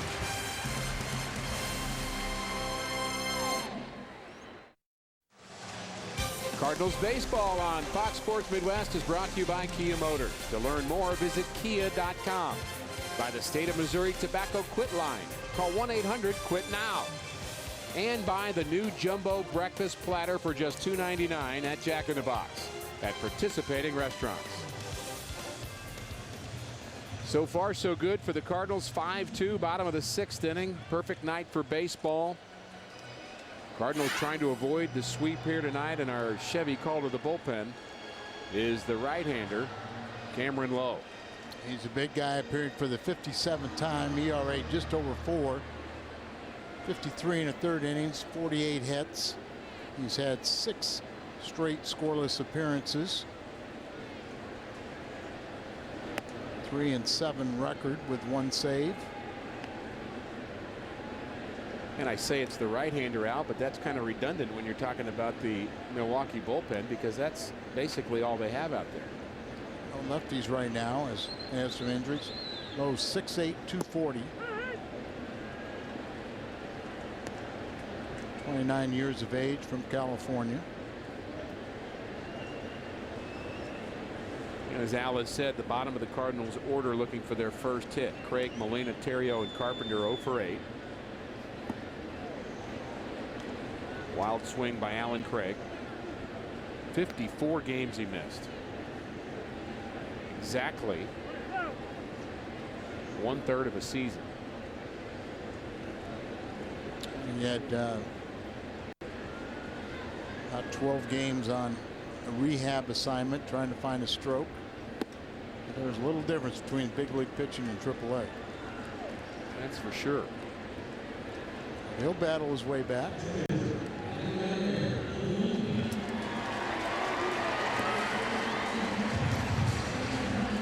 Molina trying to get to 14 games.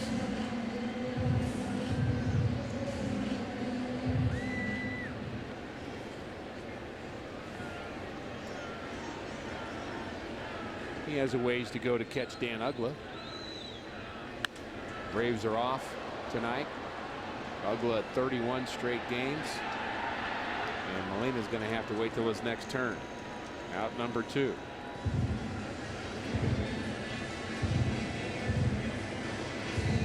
Chinooks, this date in history, August 11th, 1907. We're going way back. Cardinal Ed Carger pitched a 7-inning perfect game, the second game of a doubleheader. The game was shortened by a prior agreement with the Braves. And before the game, they said they were okay. The second game's only going to be 7 innings.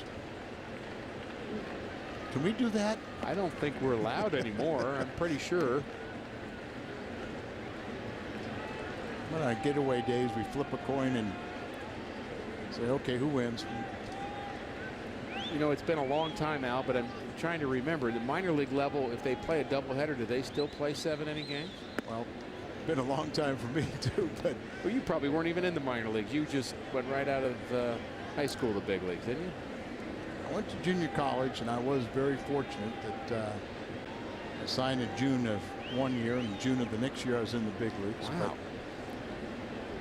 But that's how good Al Roboski was. Fireman of the year in 1975. Or 1875. 75. But then after that season, I had to go get in the reserves. So I missed most of the next year, going to basic training, summer camp.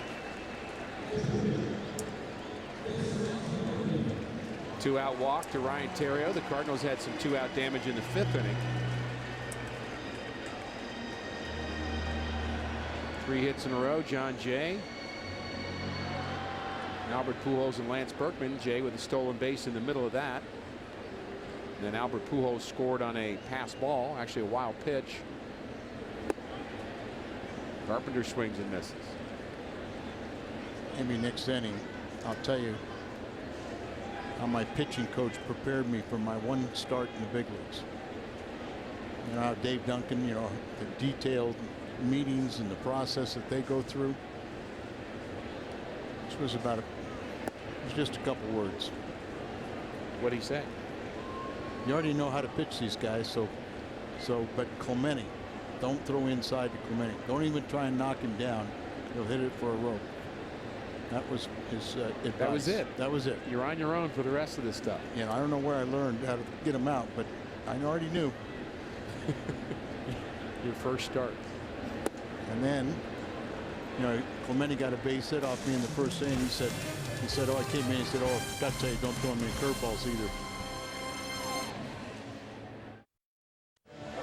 Welcome back. Our carsoup.com email the booth question. Brian in St. Charles. I like this question now. Which is the most unbreakable? 130 stolen bases, 56-game hitting streak, or 73 home runs? What say you, Al? Well, it's a great question. And, you know, the managers are kind of taking over trying to control the running game. So 130 is going to be a real challenge. 56, I think, is almost impossible with the way relief pitching is today and the specialists. And so even though we haven't had anybody hit 50 for a while, I guess Prince Fielder was the last one to hit 50 and the youngest player to ever hit 50. I'd almost say the home runs. The home runs would be the easiest. It'd be the easiest.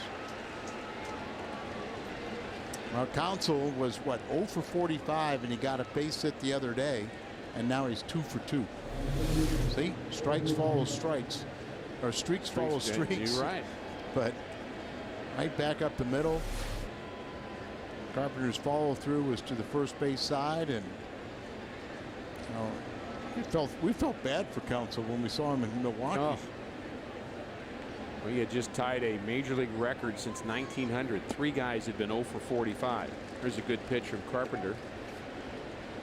And a big inning for him here, facing Corey Hart, the top of the order. Hart 1 for 3, scored a run in that 2-run Brewer first inning.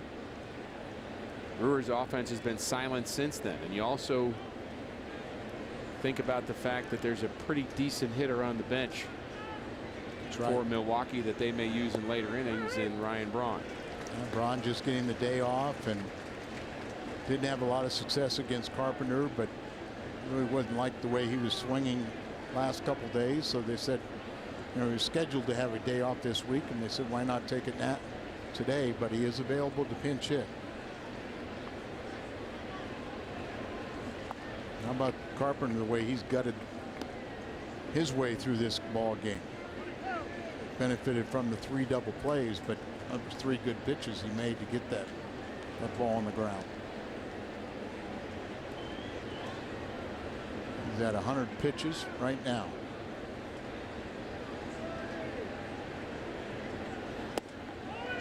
Pretty good location there. Just misses down and in. See Fox tracks, it's borderline.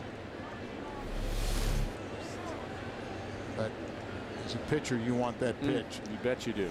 Especially when they don't swing. So we've had a 5-4-3, a 4-6-3, and a 6-4-3. So now we need a double play started by either Albert or Carpenter. Something different. I was thinking Carpenter. Ooh. Corey Hart, we started out the show saying success he's had against Carpenter. He was 4 for 13, so now he's 5 for 16.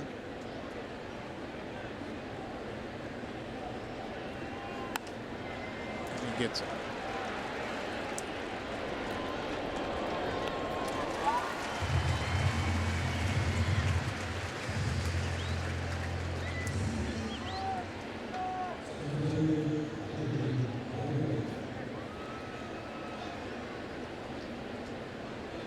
Now a tough hitter to double up. Niger Morgan is 1 for 3. Aaron Cook and Kyle Loesch in game 1 of the Rockies series. Takes a long walk all the way around the grass area behind home plate. I wonder if he's just kind of surveying the third baseman. You always have to wonder if he's going to drop down a bunt.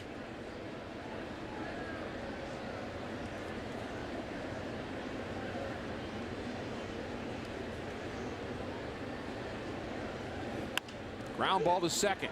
Terrio to Furcal. On to first. Double play number 4 for the Cardinals here tonight. Chris Carpenter keeps rolling them. Time to stretch. Cardinals invite you every Friday night to the Busch Bash. Live music, player appearances. August 12th, that's tomorrow. Mitchell Boggs. For details, visit cardinals.com/promotions. Call to the bullpen. Frankie De La Cruz. He was just called up today. It looks like he was a starter at AAA Nashville. 7-6, 3.88 ERA. 25 games, 23 starts. And he has pitched at the major league level with Detroit, Florida, and San Diego, but only 15 lifetime major league appearances, 1 start, and does not have a decision. Originally signed by Detroit, non-drafted free agent.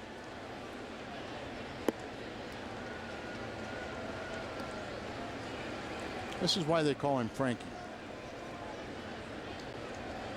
Because his other name is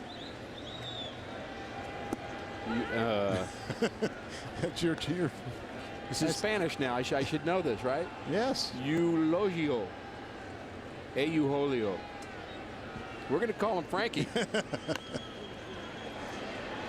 Frankie it is. Out number 1. A little too hard and misdirection. So he records out of Furcal, who hit a home run to lead off the Cardinals after they were down 2-0.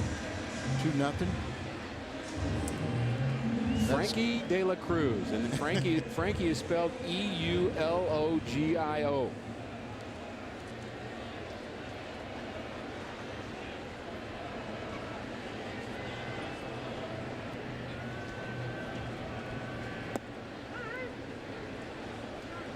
You're still working on that, aren't you?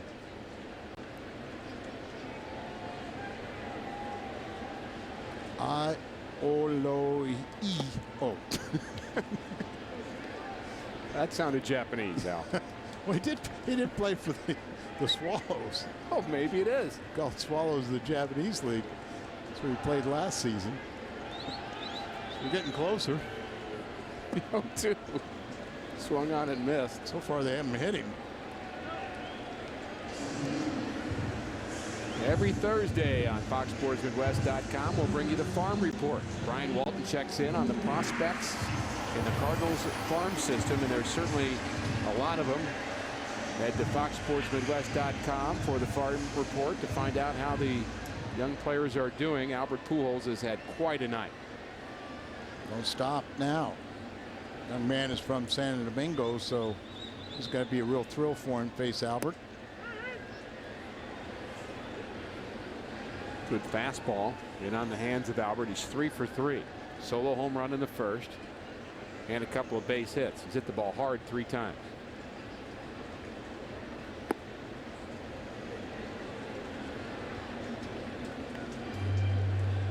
And Albert now at 282. I believe his high water mark was 283. I know that he was at 283 at one time. Don't know if he got higher than that, but I'm still not so sure 300's not a possibility. Probably have to hit 370 the rest of the way, something like that. I think even higher than that. But his life impossible to get to his career average of 330.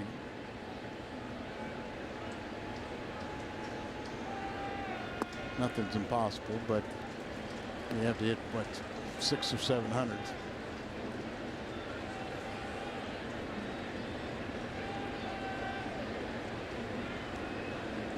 Quarter of the season left. I'm going to do some quick math, Al. While Albert hits this line drive. And it gets past the right fielder and it goes to the wall. Hart makes his first error of the year. And Albert is on third base. 4 for 4 night for Albert Pujols. Well, we'll see how they score that.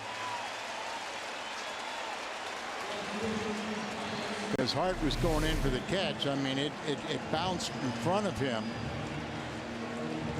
And then it gets by him. So, I mean, it's a single and E9, just as you said. Single, E9, and my quick math tells me the last quarter of the season, roughly, if Albert hits 360, he bats 300. Well, and that is doable for Albert. Line drive, one hopper, handled by Felipe Lopez. What a night for Albert Pujols. 4 for 4. Cardinals baseball on Fox Sports Midwest is brought to you by Budweiser. Great times are waiting. Grab some buds. By Bank of America, where ATM deposits are as easy as an infield fly.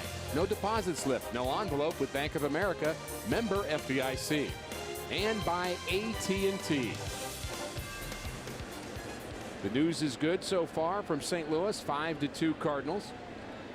And how about Carpenter, your ace, and he showed up here tonight. He really has.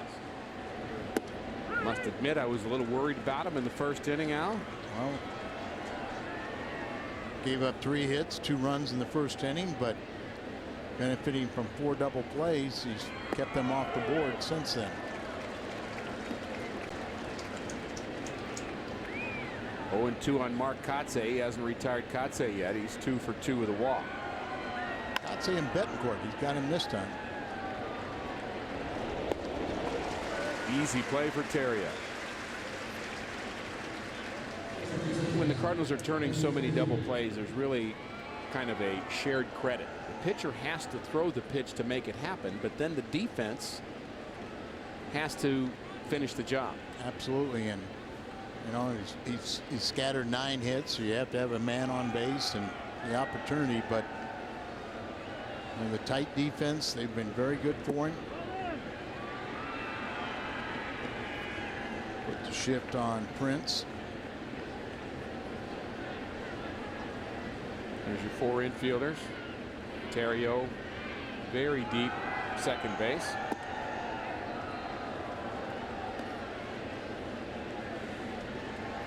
And interesting that the infield is so shifted to the right, but the outfield is not. No. Just charts must show he hits, you know, maybe a slight pull. Alan Craig's off the line and left, but pretty much straight away in the outfield. Of course, he has power to all fields. But if he's going to hit the ball in the infield, he has a tendency to pull it. We've seen this shift on a lot of left-handers that it's worked sometimes, and other times it's worked against it.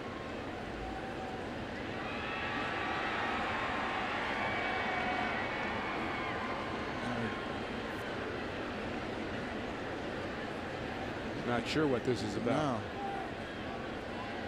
Calling the crew chief over. Something in their dugout. Something.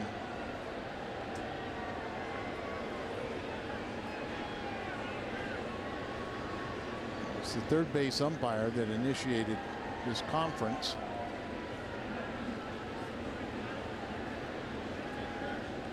Ron Renicky, I think, he's talking to him and saying probably that's about enough.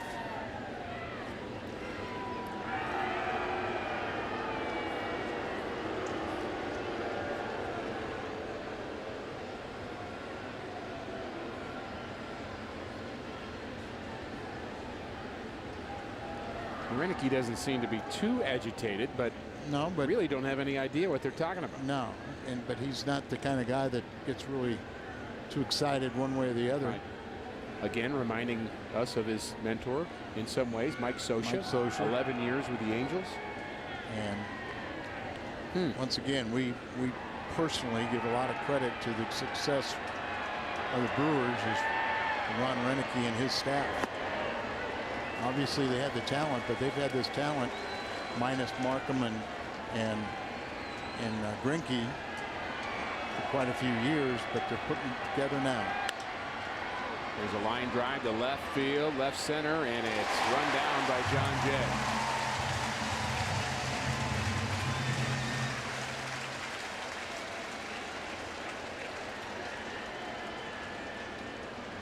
We have a report from the Milwaukee broadcast, and they have some connections on this one. I believe that Nigel Morgan was actually yelling from the bench at Chris Carpenter, and third base umpire had heard enough of that and didn't think that was appropriate and told him to cut it out. Oh, it's either T. Plush can keep on doing it, but Nigel can't, or vice versa.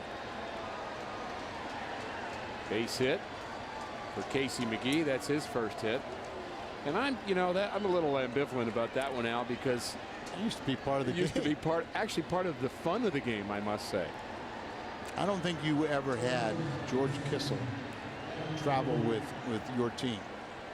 No, he would come as a guest instructor. Yeah, there were times when George would travel with us, and I can remember old Jerry Park and him just screaming at Tim Foley and going cuckoo, cuckoo. He'd make it out, and of all people, George Kissel, in his 70s, making fun and bench jockeying. We had some teammates. You'd have had to put a muzzle on Tom Lawless. Yeah, of all people, Tom Lawless. He was good at it, though. I mean, really good. Yeah, there's over the years bench jockeying. That's what we called it. Yeah. It wasn't personal, really. It was more funny. Well, but it was funny though. I guess. I don't know. Hard to really defend it, but it certainly changed in this game.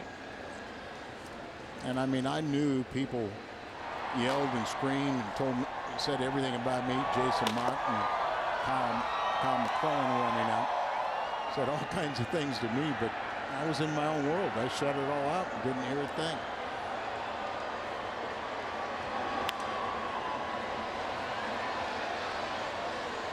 As you mentioned, Al, Carpenter has yet to retire Yuniesky Betancourt. He's 3 for 3, and we should say there are some folks that call him Yuniesky and others call him Unieski, and if you ask him, he will say both, depending upon which day it is. So yes. Even the Milwaukee broadcasters call him both because he's not sure.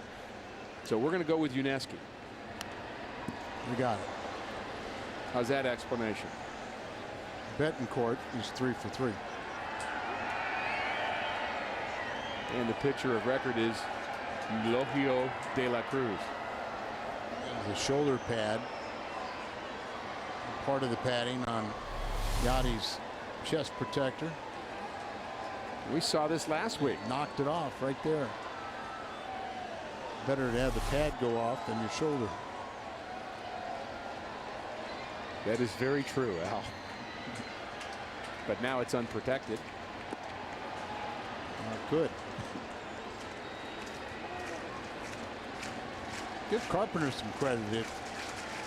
If Nigel Morgan was screaming at him, you know how he didn't react at all and never looked over there. And you know, Carpenter's in his zone doing what he has to do. Swing and a miss. He strikes out Betancourt. Carpenter, a solid 8 innings of work, and the fans love it here at Busch Stadium. 5-2 Cardinals going to the bottom of the 8th. This copyrighted telecast is presented by the authority of the St. Louis Cardinals and may not be reproduced or retransmitted in any form. And the accounts and descriptions of this game may not be disseminated without the express written consent of the St. Louis Cardinals. And just a few moments ago, Al. Yeah, this third base umpire, Mike Estabrook, that was the one that was objecting to Nigel Morgan. So they had a little conversation. They talked a little bit, and seemed like at the end, Nigel kind of said, okay, I agree with you. Reasonable conversation. Watch out for the bat. The new pitcher is Tim Dillard. 1 pitch, 1 out. He retires David Freed. Dillard has been recalled twice this season by Milwaukee, pitching for the 3rd time in his 2nd recall. From Nashville, Tennessee, 27, 6'4", 223. Overall in the year, 18th time, 4.50 ERA, strikeout per inning.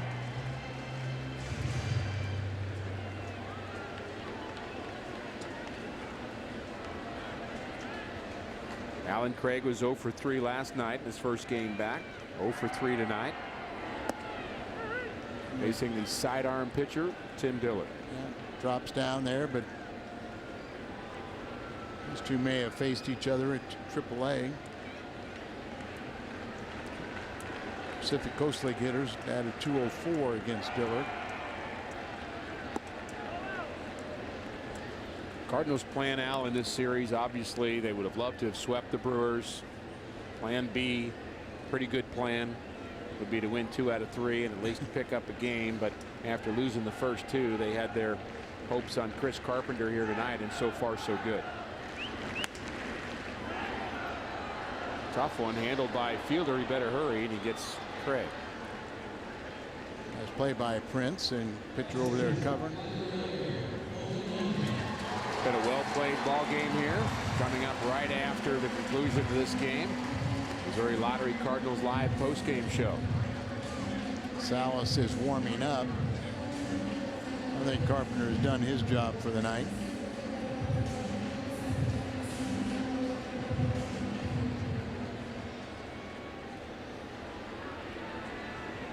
You see the Cardinal closer.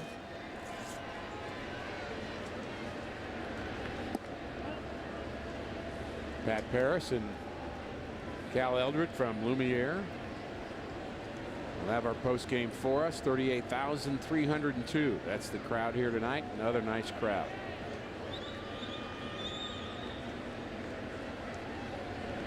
Cardinals hoping, Al, for big support this weekend too, with the Rockies in town. Yeah, the Rockies, good ball club, and got a lot of star power on that roster. Plenty of seats available. And as important as this game is here, tomorrow night they're important too. Got to knock off the Rockies. Swing and a miss. Saturday night, and we haven't mentioned this very much, but really a special night. Christian night at the ballpark, which is an annual night that the Cardinals have had. You're going to hear from a lot of the Cardinal players and some Rocky players as well after the game. And again, that's a 6:15 start time on Saturday. Adam Wainwright, the featured speaker this year. Last year was Tony Dungy. Did a fantastic job. Had a chance to meet him and spend the night with him. Just did a great job. And Wainwright,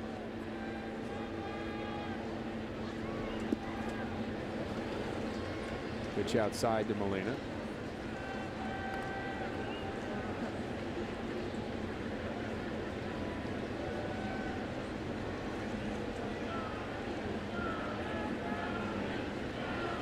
And we look forward to hearing from Adam Wainwright. on Saturday. 2-2 to Yadier Molina. Hit streak on the line here. Come on, Yadi. Ground ball up the middle. Base hit for Yadier Molina. Extends that hitting streak to 14 games. And hopefully we can say that for many more days. 17 behind Dan Ugler right now. Way to go, Yachty. Ugler, I think it ties the second longest in Braves history. Rico Carty, and then it's a player from many years earlier that has it at something like, what is it, about 15 more games, something like that. Still pretty amazing. To get to 30 More is. for Ugler. He's not the type of guy that you think of. No, not at all. Swing and a miss for Terrio. He's 0 for 2. He's flown out twice and walked. In the lineup because he'd had nice numbers against Giovanni Gallardo, and now you mentioned very good defense yesterday, and Terrio's been a part of a lot of double plays here tonight. Very true. Patterson is at the on deck circle if needed. Dillard could be tough on right-handed batters the way he drops down. Big moment of this game, Al, taking us back a little bit, that 5th inning when John Jay stole a base with 2 outs, nobody on. He got a base hit first of all, then he steals second on a 1-2 pitch to Albert, and the whole inning changed from there. And Albert drove him in, and Albert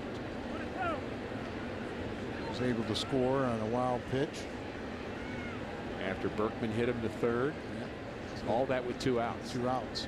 So instead of a 3-2 game, it became a 5-2 game, and it's just had a much better feel since then. Not that you've got a lot of breathing room. You still have to deal with a pretty potent Brewers lineup in the top of the 9th inning, but 5-2 is a lot better than 3-2.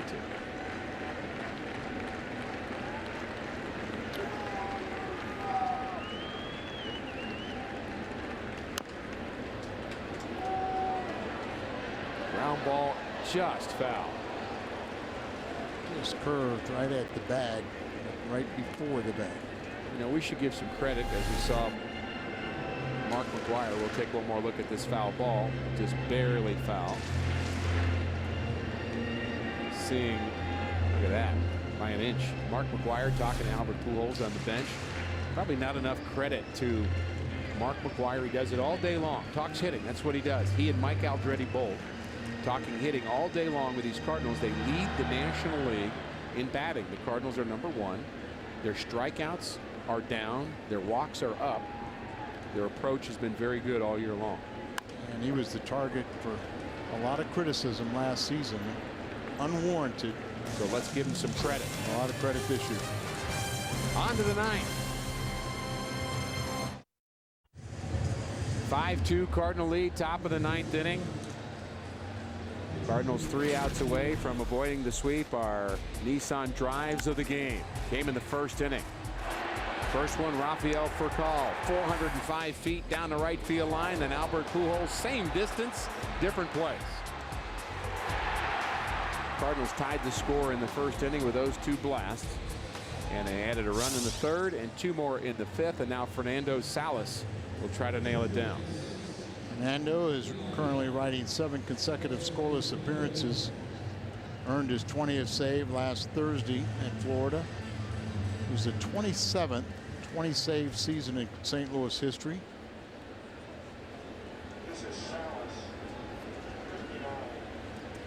It's his 3rd save of more than 1 inning. All of those are on the road, and all we asked for 3 outs here.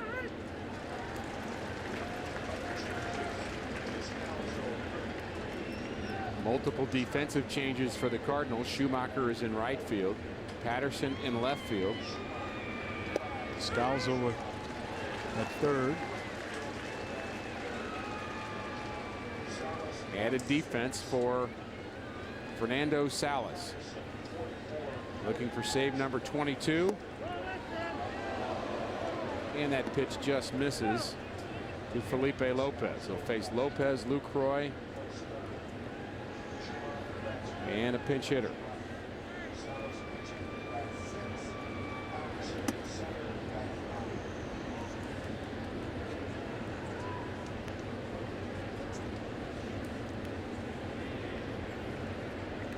1 ball, 2 strikes. We've seen Salas just unflappable, very confident, just goes about his business. Got a great changeup, and we're going to see it here. And it works.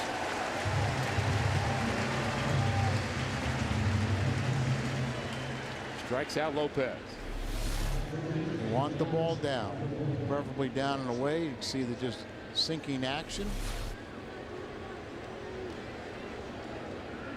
Didn't make the team out of spring training. Didn't do anything to not make it, but it basically said he could only pitch 1 inning. Well, we've seen him pitch multiple innings, but what we've really seen him do is close out games.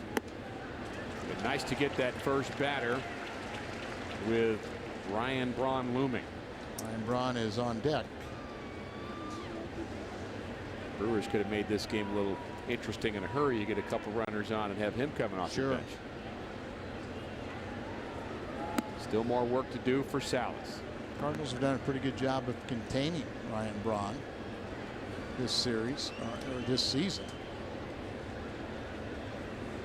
But Milwaukee's done a great job of containing Albert prior to today.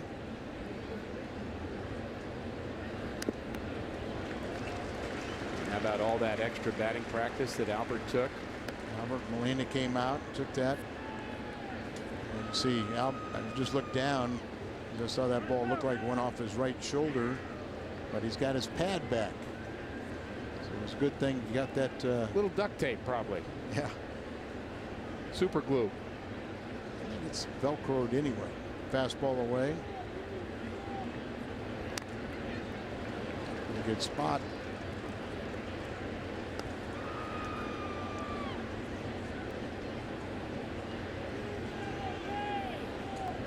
Another shot to it. That's why you need it. That's almost like a couple of them on this at bat. Comes a changeup. Got that one up, but it was up enough to where didn't leave it to where it was still effective. Not your prototypical closer or what we come to think of as a closer, but he sure has been effective. Got him accentuating, keep the ball down on the changeup. Somehow he took that one right off the ground.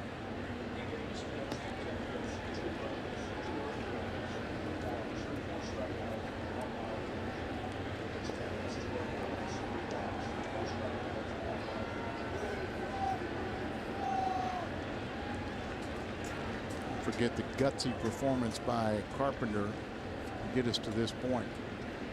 Fastball away. And a swing and a miss. 2 strikeouts for Salas. The Brewers down to their last batter.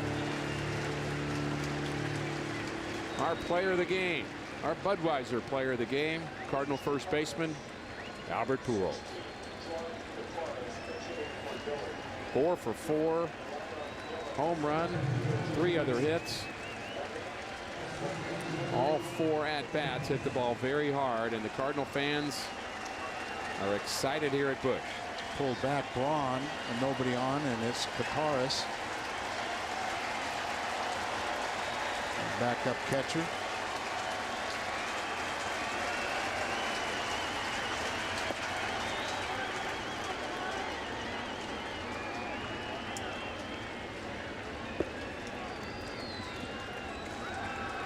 Another great attribute about Salas is he doesn't walk anybody.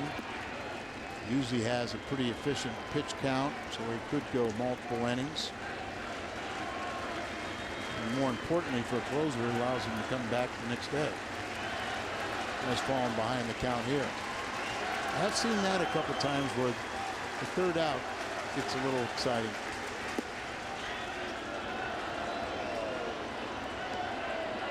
Close pitch there doesn't go his way. 3-0 to Kataris.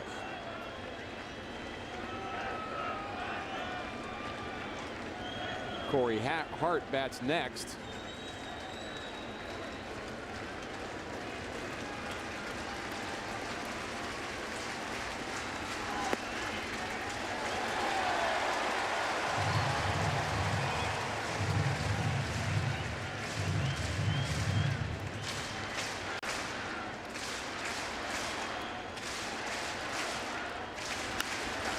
pops him up.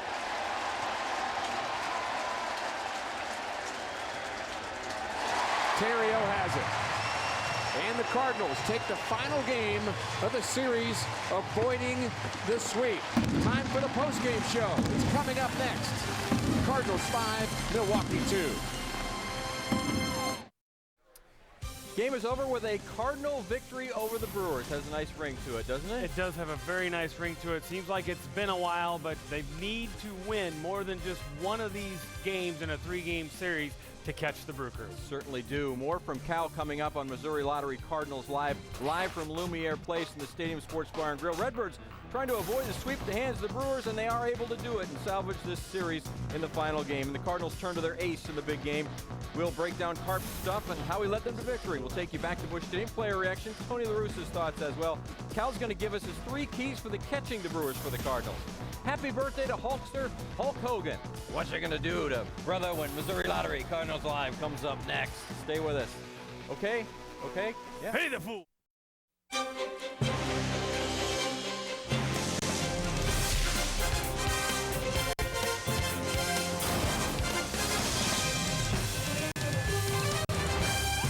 Welcome to Missouri Lottery Cardinals Live. This ball hit deep to center field. Back goes Morgan. He's to the wall, and this ball is gone. Albert Pujols has tied the game. Home run number 28. The first of 4 hits on the night for Albert Pujols as he powers the Cardinals past the Brewers to salvage this series 5-2. The final as the Cardinals finally stop this run by the Brewers. Win it 5-2. A look at the National League standings as we are live at the brand new Stadium Sports Bar and Grill, Lumiere Place, our weekend home for Cardinals Live after every Thursday, Friday, Saturday, and Sunday home games at Busch Stadium. And we welcome you to the post-game edition of Missouri Lottery Cardinals Live with Cal Eldred. I'm Pat Paris, and we are at the Lumiere Stadium Sports Bar and Grill. Cal is going to talk about Chris Carpenter's night. We'll break down Albert Pujols as well. We'll get you back over to Busch Stadium and hear player reaction and Tony La Russa's thoughts about this one. Before we get to that, though, Cal, we saw Albert Pujols' home run, and it was obviously a beginning of a very good night for him, a night we've all been kind of waiting for him to break out. We've been waiting for that. Every time you watch Albert, you expect 2, 3, 4 hits. You also expect home runs. Tonight's home run in the first inning was a huge key to this ball game because it made it even again. 2-2 is a brand new ball game. Very key part in this ball game. Remember back to last night, Tony La Russa at the end of the post-game news conference, Tony TV, was my favorite, talking about Albert, and he was asked about Albert not being able to hit against the Brewers. Here's what Tony had to say last night. I mean, he's been a good hitter against everybody, including the Brewers, and he's got 7 more games against them. You want to bet against him? I'll take the bet.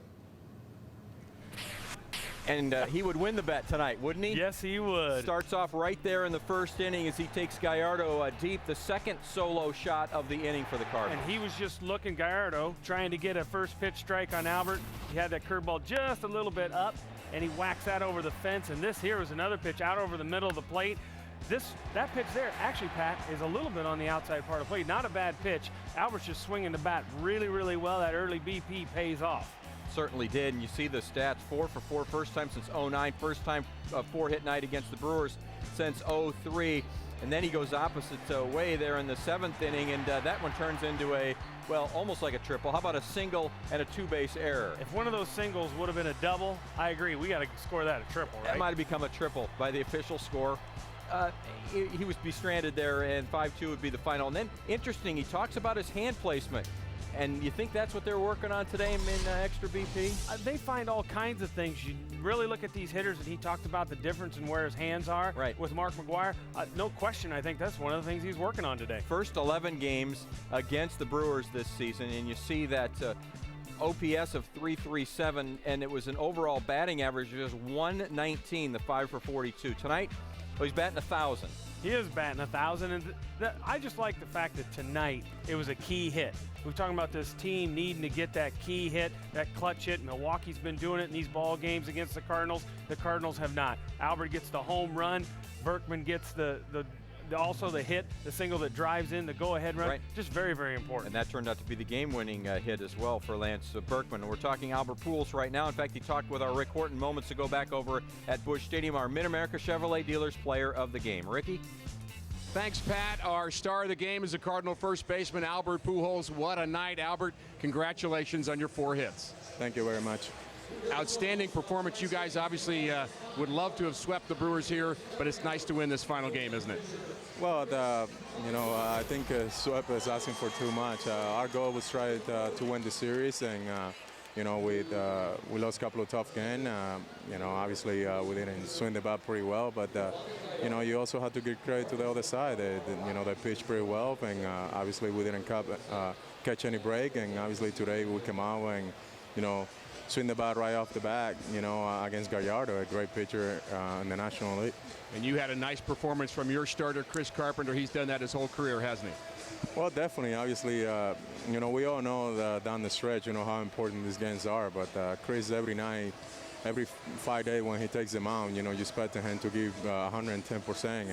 And, it doesn't matter who we face. He's going to go out there and he give his best. And our goal is to score some runs, and obviously we didn't do that last night and the night before. Our pitching were outstanding, and our offense kind of let our pitching down. But tonight we came up swinging after scored 2 runs in the first inning. We came back and answered, and Chris just makes some great pitch, to get out of the jam.